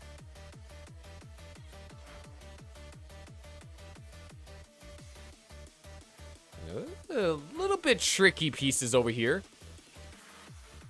A Z piece didn't really have a nice home. So Cole now going to have to deal with this could. Okay, yeah, there it is.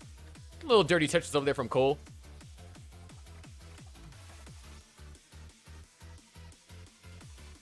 Give the nice little 200 IQ emote. Unfortunately, is getting hit with a 200 IQ drought. No eyepiece in sight. There it is. Finally able to fill in the long bar dependency. No burn lines, though. But this could be a dirty Tetris. Yeah, commits to it. Dirty Tetris is found. 308 to 311. Both players at identical line counts. So Guapi is going to have the slight lead.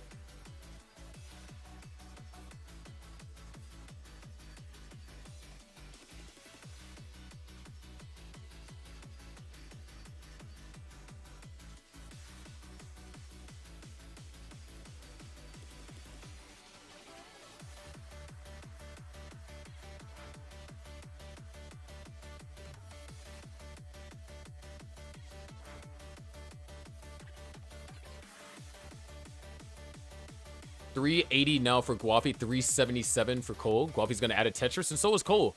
So, we are separated by a couple thousand points. This is quite the game we got in our hands. And at least we get to see most of this game. Last game, stuff happened. Not good stuff. Well, we couldn't see the good stuff that happened. We saw a slideshow. And right now, I'm seeing an L piece being needed over there for Cole. Does find it. Can we get a T? Oh, just gonna go for the double tuck, actually. One for Flair. Not respected. Apparently, this game's not one for long bars because we are in a small drought. Guafi finds the long bar and so does Cole. 450 to now 455. Somewhere Guafi was able to sneak a triple in there. That's all that's separating them at this moment. Oh, there's another triple over there from Guafi. And Cole held out long enough. 475. Nice adjustments. But hold on, we might be getting a little bit too dangerous here. Nice! Gets the 5-tap over there on the eyepiece. Well is reopened and Cole stays alive. Before the match between Cole and Kitten in their last matchup against the Ox Cords, Cole was one of those millionaire players that had a 100% transition rate. So with only one early top out throughout this entire season, and to kind of really paint the picture for that, because we do have stats in Gauntlet. You know, we love to keep those stats.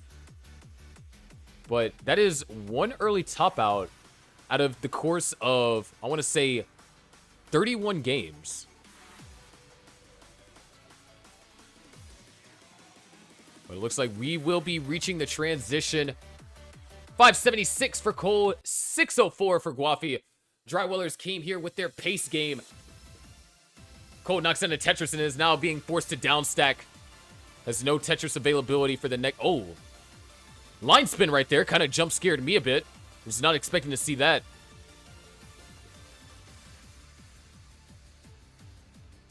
And now Cole just trying to find a way to maneuver through this.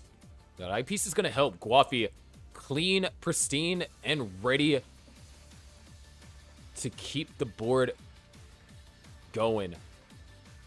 Just trying to think of a word that I could use to rhyme that made some sense. Yeah, not this time. Maybe next time. 686 now for Guafi. Having to do a little bit of burning. Cole, 631. Down to the right side. Guafi. Oh, looked like he was going to try and get a little spicy there. Was just going to down stack it. Everything's going to be fine.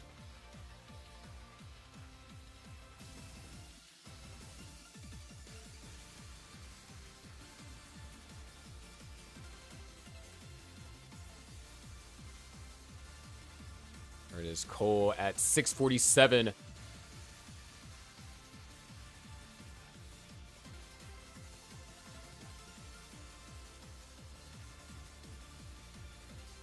Cole now in consistent scoring position. Guafi having to do just a minor amount of burning.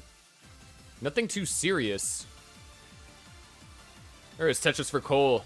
709 to now 790.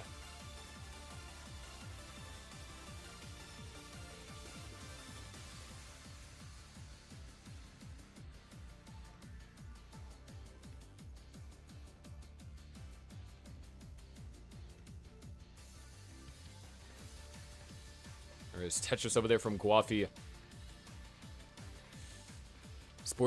Both boards are looking a little bit testy here on level 25. Cole looking for that eyepiece. Not going to find it, so he's going to set up for a Tetris instead, and dirty Tetris for Cole. 788 to now 863. Guafi not in scoring position. Cole, a lot of unwanted S's there. And decides to film the long bar dependency first. Not going to go for the Tetris. Just going to bring the stack all the way down. Game's not over till it's over. 29 play is always an option. Always an opportunity. Looks like we might be finding ourselves in that opportunity soon.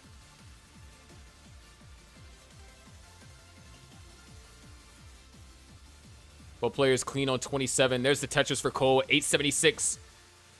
There's the Tetris for Guafi, 917.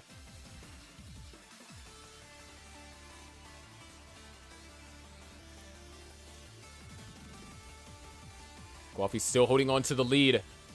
No Tetris for Guafi, looking to max. Cole goes into level 29, just over 900k. Guapi goes into 29, just under a max. Cole is set up for the Tetris. Can't get the eyepiece over to the left. Cole toughs that at 9-11. Guapi's good for game number 2.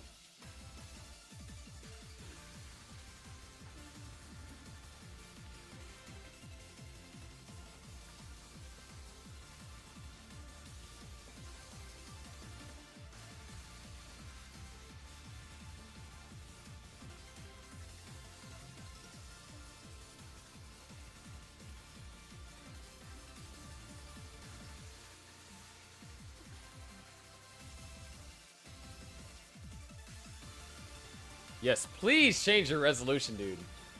Please. Bro wants to show off the Dryweller jersey in high fidelity HD quality.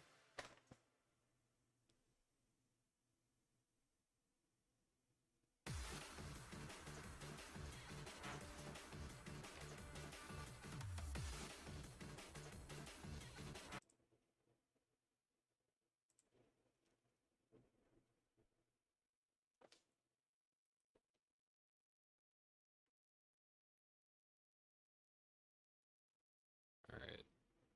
Let's refresh Cole stream.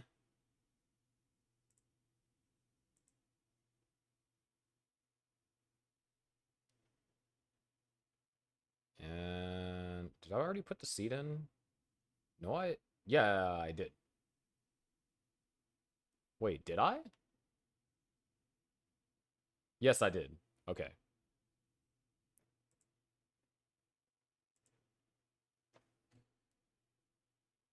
I'm really out here be like, did I do that? I don't know. Did I? Maybe. Did I? I don't know. Sometimes it be like that. Sometimes it really do be like that. But we are at game number 3. Guapi looking to be the 3rd player on the Drywellers to sweep a Millionaires player tonight. Cole looking to keep this match alive. And potentially start his own reverse sweep. Or own sweep of a sorts. Of the reverse variety.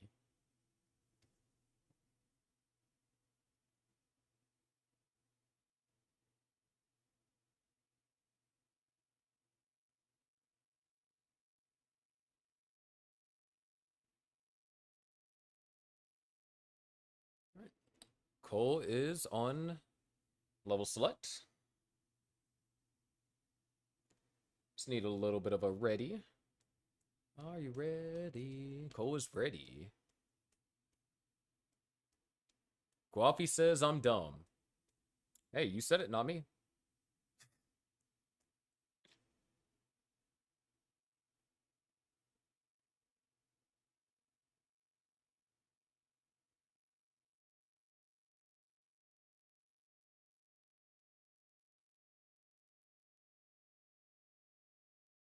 All right, both players are ready. Let's go ahead and get them counted down.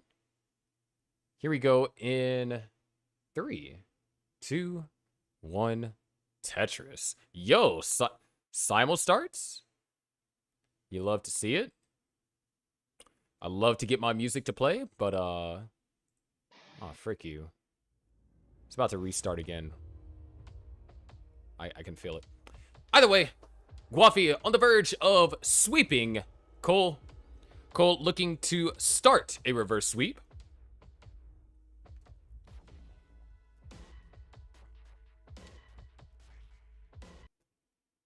See, that's what I'm talking about there. All right, this will be fixed tomorrow. This is the first stream back. Getting in the swing of things, right? I forgot how complicated Gauntlet is to produce, despite how, like, simplified the scenes I made. I'm about to get ahead of the schedule, too. I'm gonna create all the assets for Super Week tonight. That being said, Cole with a flawless opener. Guapi, not flawless. So there it is. Everyone can go home. Cole wins. Perfect Tetris rate. He wins at Tetris. Not, if only. If only. Honestly, that'd be a real interesting competition. Same piece sets. First one to burn loses.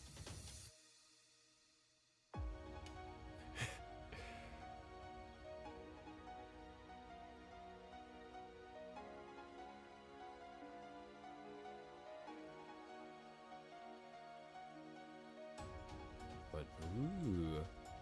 Cole having to take a few burns here.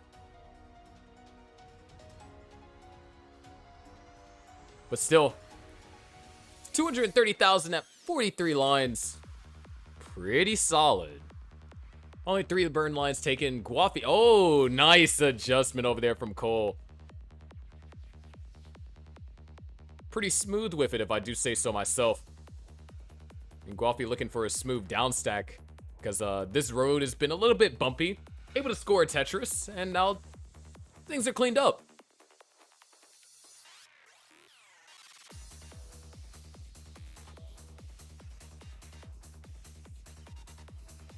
And oh, Cole,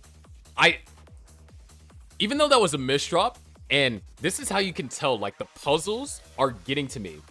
That is a puzzle on Ansel's side, dude. I know for a fact that is a puzzle. Nice adjustment over there from Cole. The puzzles are taking over.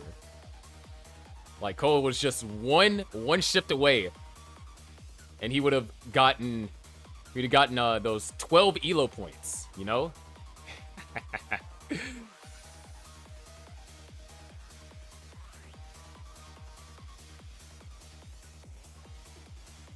That being said, 351 for Cole. Scratch that. 374 for Cole.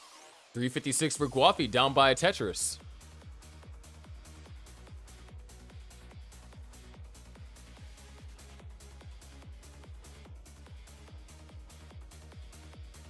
Nice little overhangs being set up over here from Cole.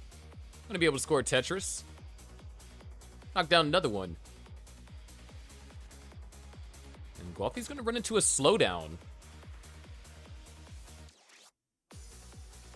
Able to get the well open. Does find that Tetris eventually. And it's interestingly enough, Guapi's behind in the sequence. They go, oh my gosh, what an adjustment for Cole. And the bits. Jasmine loves it.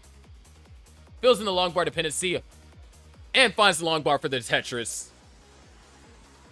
Great play over there from Cole. He's going to adjust the J piece there.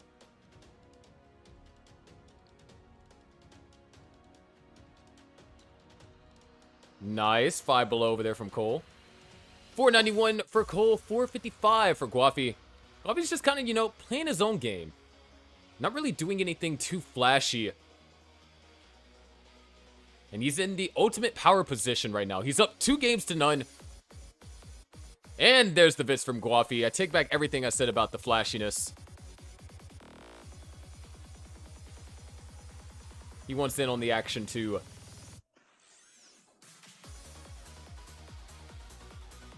But Cole right now, looking at a 670? 5 below, nice. Triple rotation on the L.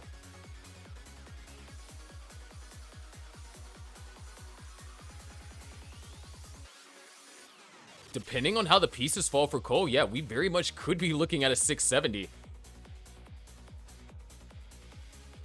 Never mind. Pieces did not fall. Cole transitions at 655.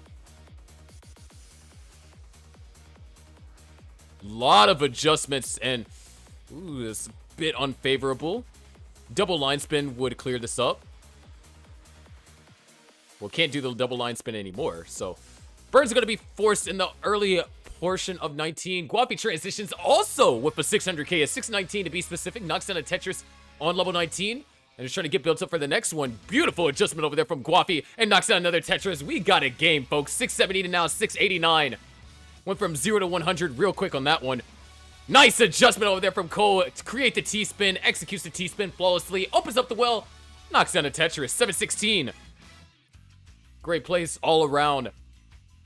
Cole is going to be, of course, ahead in the line count. Another Tetris over there from Guafi. Ooh, a little bit of stutter there. It was all gonna be fine. Guafi setting up a couple of overhangs. Would love to get the Z piece. Misses the spin. A lot of things spiraling out of control for Guafi. Has a T piece gap in his stack. For those of you that remember the old meme, get a little bit of a shadow T there. But the only thing that's not being... Oh, actually, hold on a second. I-piece could allow Guapi to go for row 2. Because Cole has ballooned this lead up to 140,000 points out of nowhere. The efficiency for Cole has been sublime. And you kind of saw, you know, that 650 transition. The accuracy on the adjustments. Cole wants to extend the set. He doesn't want the Drywellers to walk away with what they need in order to have a good chance to make it into the playoffs. Cole takes the double. Tetris, 9-23. Cole sets up the delay burn. And Guapi's not having a bad game. 769 is nothing to sneeze at. It's just not 955 into level 25. Another great adjustment over there from Cole. However, that S-piece is going to force Cole to do some burns here. Cole would love an I-piece. Go for row 2 at this point if he's trying to keep the pace going. Maybe. Cole with the bits. Gonna tuck a piece underneath. So not gonna be able to use it for a bit's purpose. What the heck? Back-to-back tuck for Cole. Couple of burns. 992. 999. Tetris for Cole. There's the max. Set up for the left well again. Cole is popping off right now. Guapi, hold on. 903 at 26. Guapi is able to kind of make a comeback. I know we've been focusing on Cole's tremendous active play, but Guapi kind of silently pacing here, or pace recovering, I should say. But that means we're about to head into level 29. Cole with a B12. It's about to take us there. Tetris for Cole. Guapi with the A09. Not going to get into level 29 with a 1.1. Wait, Cole's in trouble. Guapi's in trouble. Can Cole survive this? He's up at the top of the board. That left side. Nice. Hits the tap over there to the left. Great. Well is open. Tetris for Cole. B62. Now it's Guapi's turn. One line to go. That's a split triple. Guapi, can he survive? Cole had his dig at 29. It's Guapi's turn. He needs pieces, and he needs them now. The down stacking survival is there. Look at this. Oh, fails the double rotation. Guapi tops out at A65. Cole, C44 at level 31, says, what? I just got here. The match is not over. We're going to a game 4.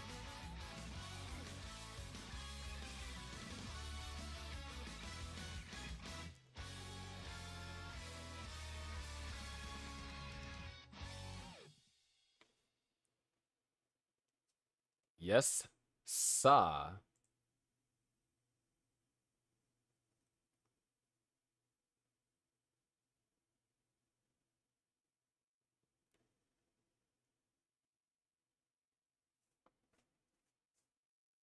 Hold on a second. This could be rather hot. I think we're looking at a rollover.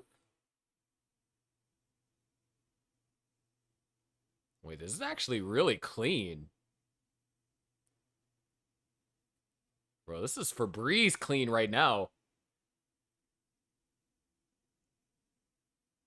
Okay, dude.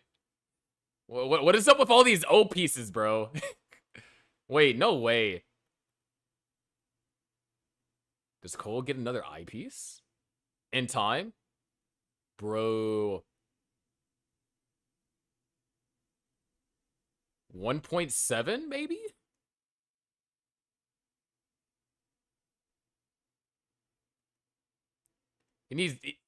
He's got to go perfect for 1. Oh. Well, hold on. Maybe Tetris. Oh. Not 1.7 has not happened. But the rollover.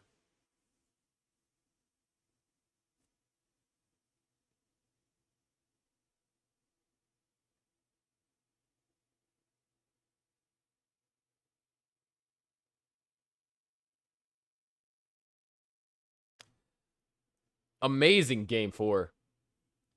Guapi played that well too, but Cole It just felt like in that game, everything clicked for Cole. The adjustments, the mechanical maneuverability, everything went right.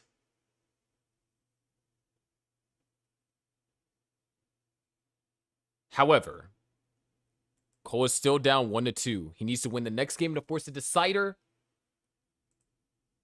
And we need to win the game after that so then the Millionaires at least walk away with a consolation prize of a set win.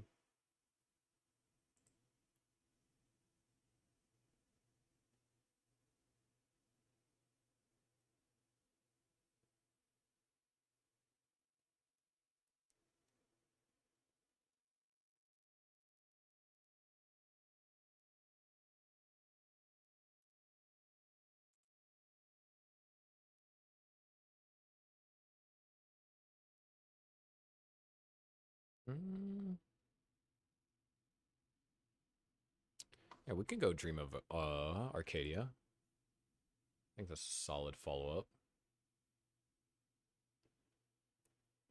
All right.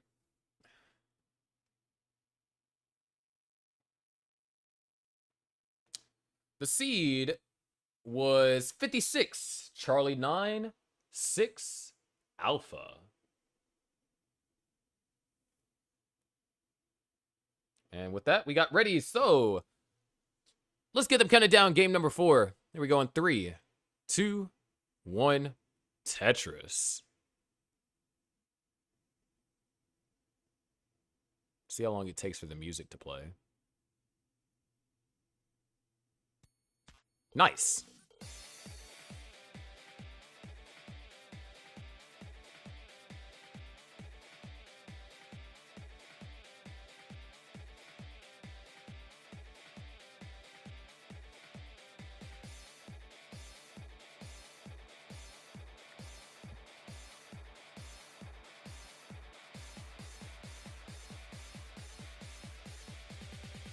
All right. So we got some double Z openers, everyone's favorite.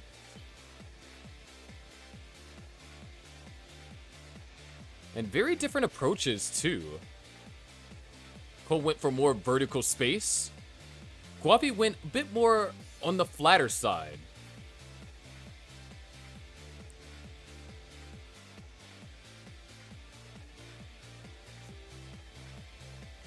Here's Tetris for Cole.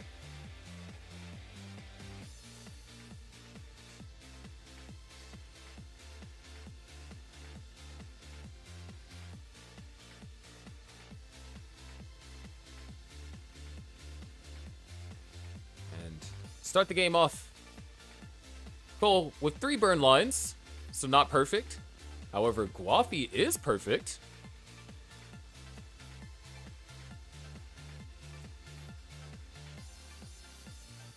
So a little bit of an inverse of what we saw in the last game, where Cole was the one that was perfect in the opener.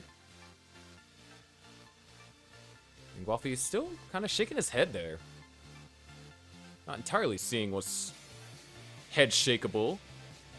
Okay, that S piece probably was head shakeable.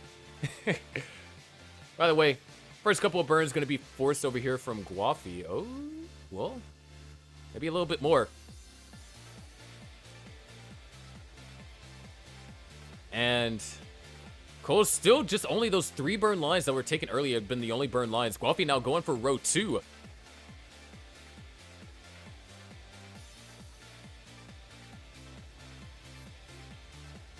So far, pretty clean. Ooh, nice adjustment over there from Cole. Gonna have to take his next batch of burns there. Needs a J piece. Very respectable placement. Not too aggressive. Not too out of control. Oh, the clutch S-flat over there from Guapi. But it might not be enough. Board is getting up incredibly high. Long bar finds its way over to the left. Good gamble on the L piece. Oh my gosh, Guapi, can he survive this? Gets another crucial placement over there to the left. Nice, gets the S piece over. Absolutely clutch. And gets the I piece over to the right. He can exhale. Clutch survival over there from Guapi. Knocks down another Tetris. Can he get another one just for good measure? Yes, he can. 272 to now 311. That was some survival.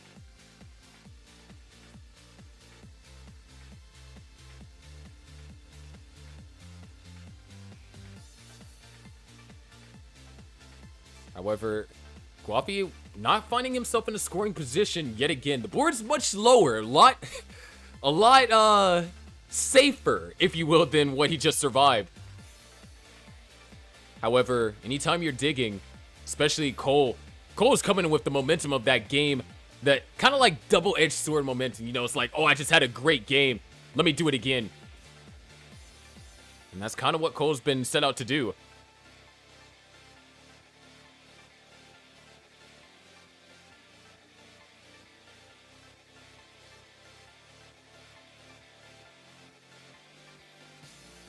Nice Tetris over there from Cole. Guapi operating on row 2. That's a nice little hole over there in column 8 and 9. So I don't anticipate a perfect world transfer.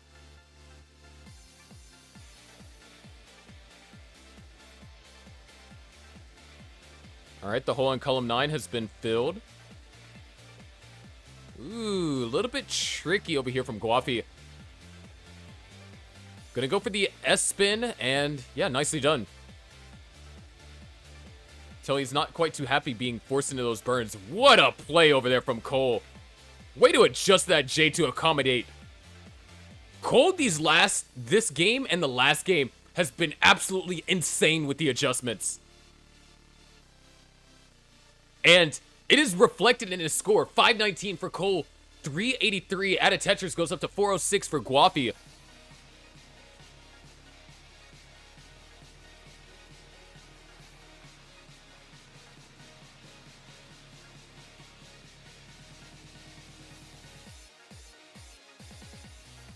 What the freak? Oh, in Biz Lines world record. I thought you meant like in Biz score. But, something that's not invisible is the transition, because we're heading there in 2 Tetrises. Cole looking at another 600k transition. Oh, a lot of misdrops here, though.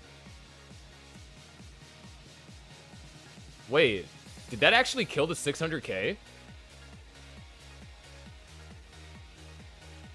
Wait, the misdrops actually killed Cole's 600k transition. A 595. Guapi transitions clean, knocks down a Tetris. Cole opens up the well.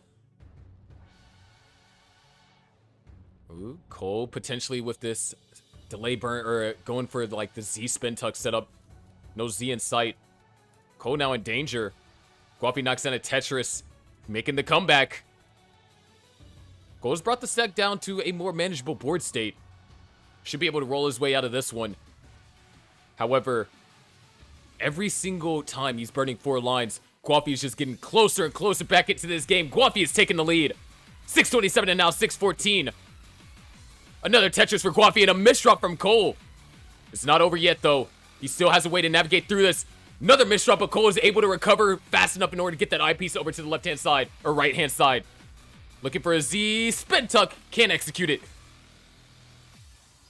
So now Cole's running into a massive slowdown. Guapi, board under control. Board Tetris ready. Now just waiting on that eyepiece. Double J dependent, however. And Guapi's going to cover up one of those J piece dependencies. He needs that J piece. Finds the eyepiece instead. L or J. Oh my gosh. The L burn to create the L piece dependency. Utilizing the L2 dependency into a Tetris. Guapi says Cole's not the only one that could have some 200 IQ plays. I can do that just as fine. That is a ridiculous burn. What the actual heck? Another Tetris for Guapi. 808 now. He's looking to put this match away here and now. However, Cole is now in scoring position. Row 2, but scoring position nonetheless. S-spin took over there from Cole.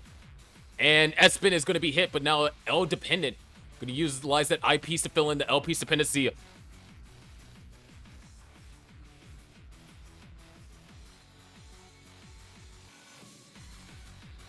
Delay burn set up by Cole gets burned out. Both players, or now Guapi's Tetris ready. Both players knocked down Tetris 876 and now 794. And that was a rough T-piece over there from Guapi. It's going to actually be quite a bit of forced burns. And that's exactly what you want to hear if you're Cole. Guapi's not going to be able to score Tetris until an I-piece finds its way on that right-hand column. All right, Eyepiece finds his way to the right. That's a split triple. No Tetris is available, so Cole is caught back up. We're down by only a Tetris. 865 to now 897. Tetris for Cole, into the lead by only 1,000 points. But Guapi is set up for the Tetris, but no. The pieces won't allow him to score it. Cole now 1 Tetris lead. There it is, Tetris for Guapi, back into the lead just barely. 3 Tetrises remain for Cole here on level 19.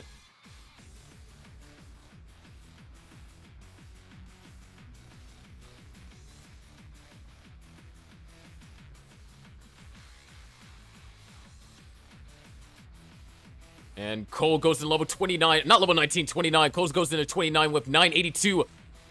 Guapi, 2 Tetrises available. There's 1. There's the max. Guapi in the lead, 810. And there it is, 846 for Guapi. Another Tetris for Guapi. 883. Cole at 999. Now almost the max even.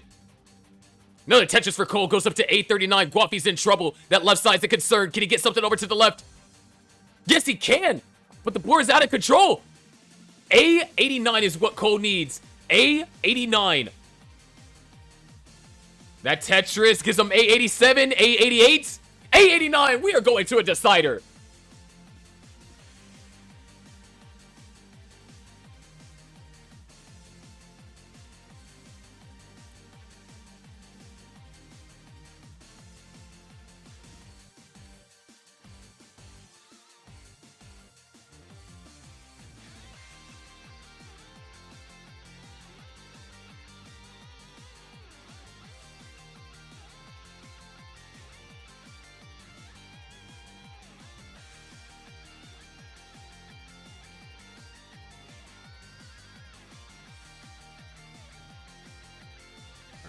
Refresh both streams.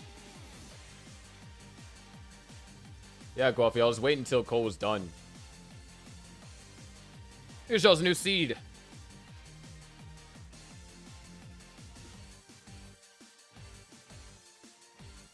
I gotta make it easy on the stat takers, dude.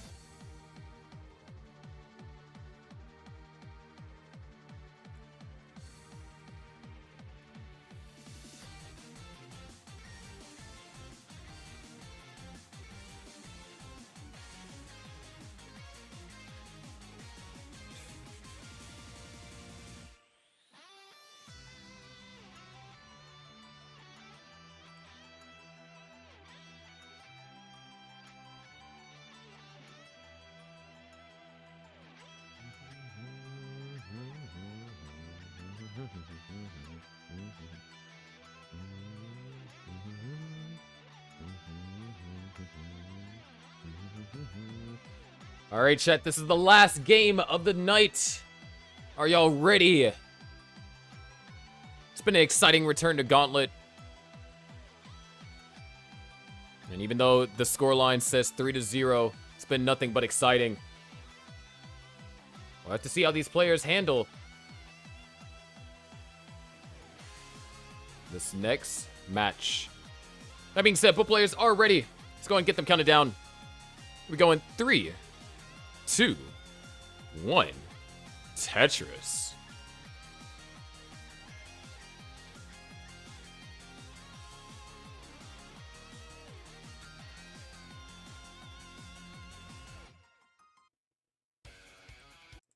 Ignore that. This is it. The decider. Guapi had 2 strong games. And, ooh, missed spin over there from Cole. And he's going to commit to the row 3. Ro said, I made a misdrop. I'm not going to burn out of it. I'm going to turn it into a Tetris.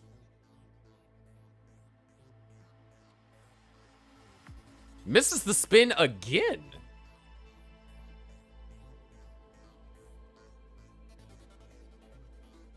And, oh, like the delay burn setup. Let's see if the RNG allows it to pay off. It does not.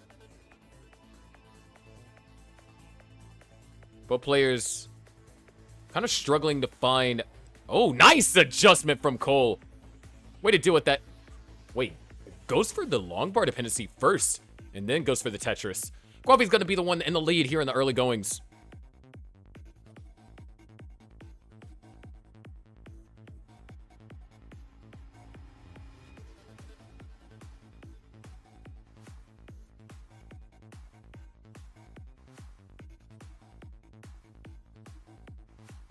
And, ooh, a little bit of a creative setup over here from Cole. Let's see how this gets resolved. Because this is not something that gets resolved easy.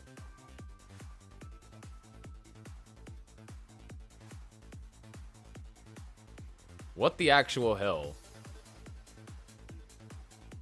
Cole's going to be clean. Tetris ready here. Well, not clean. Set up for a dirty Tetris.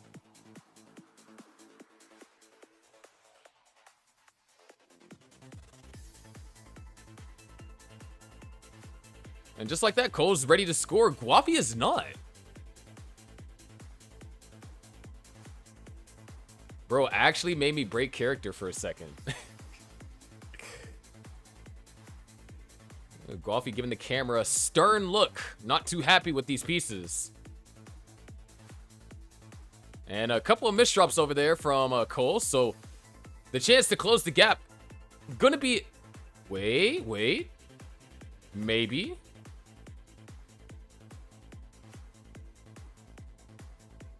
Doesn't look like no dirty Tetris is going to be scored there. What I was going to say, the chances to close the gap is going to be neutralized because of this kind of formation that has been created.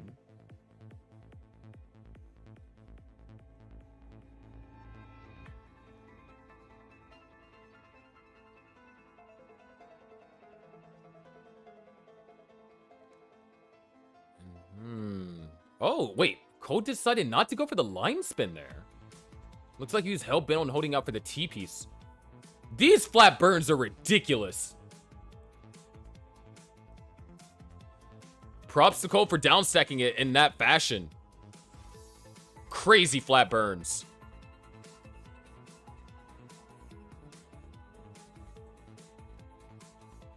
However, all that did come with a price, and it was a hefty one at that. Guafi 278, Cole 212. So Guafi with a 40,000 point lead and also sublines in hand.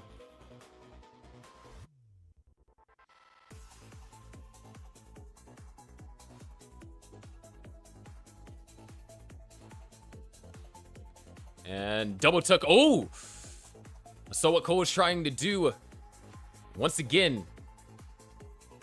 Wait. How does he resolve this? Hold on a second.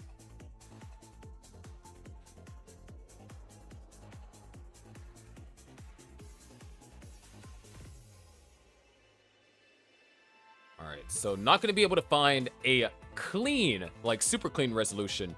But this is something that is workable.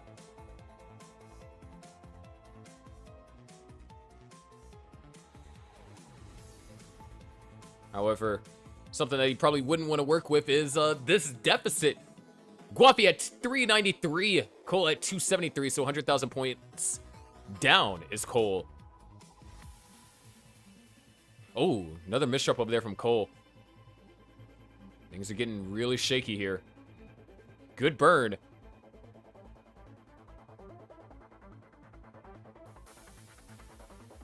No way he goes for this. And a decider. Down by this many points. He's feeling the pressure. What the heck? Eyepiece clears that. All the way to the left. Cole might be in danger of topping out. He needs this eyepiece now. And the hang to the right. Cole has his second early top out of the season. Guafi takes game number 5. Meaning the Drywellers sweep the Millionaires 4-0.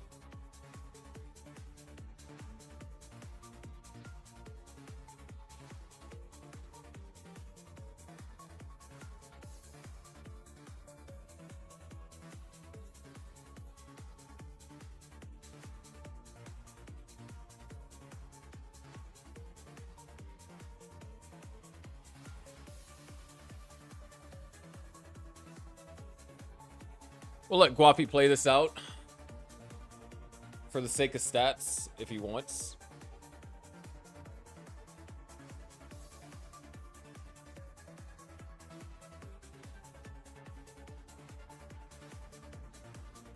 What'd be funny is if he got a record and now it's invalidated because he paused.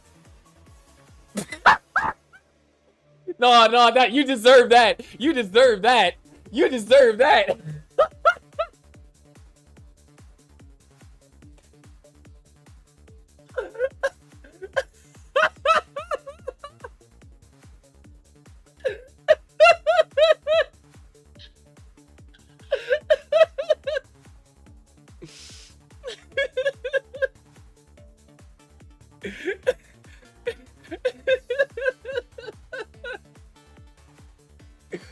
Oh no.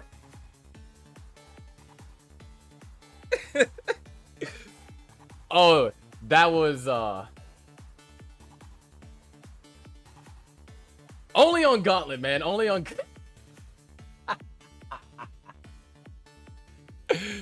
Mari, you got to go back and look, bro. Nah, Mari, you got to go back and look at it.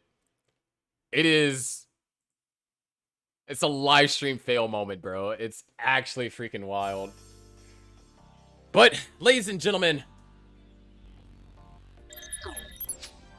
we finally made it to the end. 3 hours and 53 minutes. Almost a 4-hour stream. But they decided to go to a decider. Anyways, thank you all so much for watching. Gauntlet is back, and we'll be right back again tomorrow. Drywallers versus the Grandmasters. They're making a comeback. If you want to keep up to date on all things Gauntlet, you can join the Discord server, !Gauntlet. That'll take you to the Gauntlet Discord server, so you'll be able to catch all the action. There's already events for all the matches that are happening this week, so you don't want to miss it. Go in there. Want to support Gauntlet? Right now, the best way to do that is through a sub. I promise you by the end of Super Week, I'll have everything properly set up. I mean, yeah, it's just been a lot, but damn, it feels good to be back commentating. It really does. Anyways, thank you all so much for watching. Thank you all for being here. Gauntlet's back. And remember, this is Super Week. Gauntlet Super Week. All right? Here's your schedule. Drywallers and Millionaires was tonight. Drywallers versus Grandmasters tomorrow. The following day, Oxcores versus Stochastic. And then we have a double header. Stochastic versus Eternal and Grandmasters versus Eternal. Those are going to be partial matches. Portal does not have a way to play at the moment. So, kind of out of luck there. And then we have Top Down versus Sparks and Minos, Blue Scooty's team, this Sunday. Tristop, as long as you support me, I'll always support you, brother. But, yeah, so we're going to send the raid over to Tristop.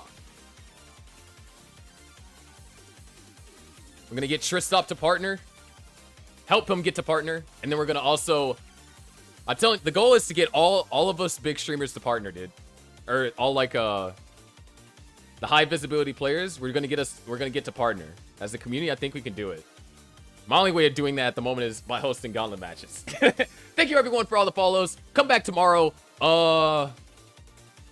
Whatever the schedule said. Am I going to Stillwater? I actually can. It is not something that I can afford to do. So, next event you'll probably see me at is Genesis. Alright, let's go ahead and get the raid to Trist up. Anyways, I'm your favorite underwater host, Sharky. And I'll see you in the next match of Gauntlet Ascension tomorrow as part of Gauntlet Ascension Super Week. I did not have the transition button ready.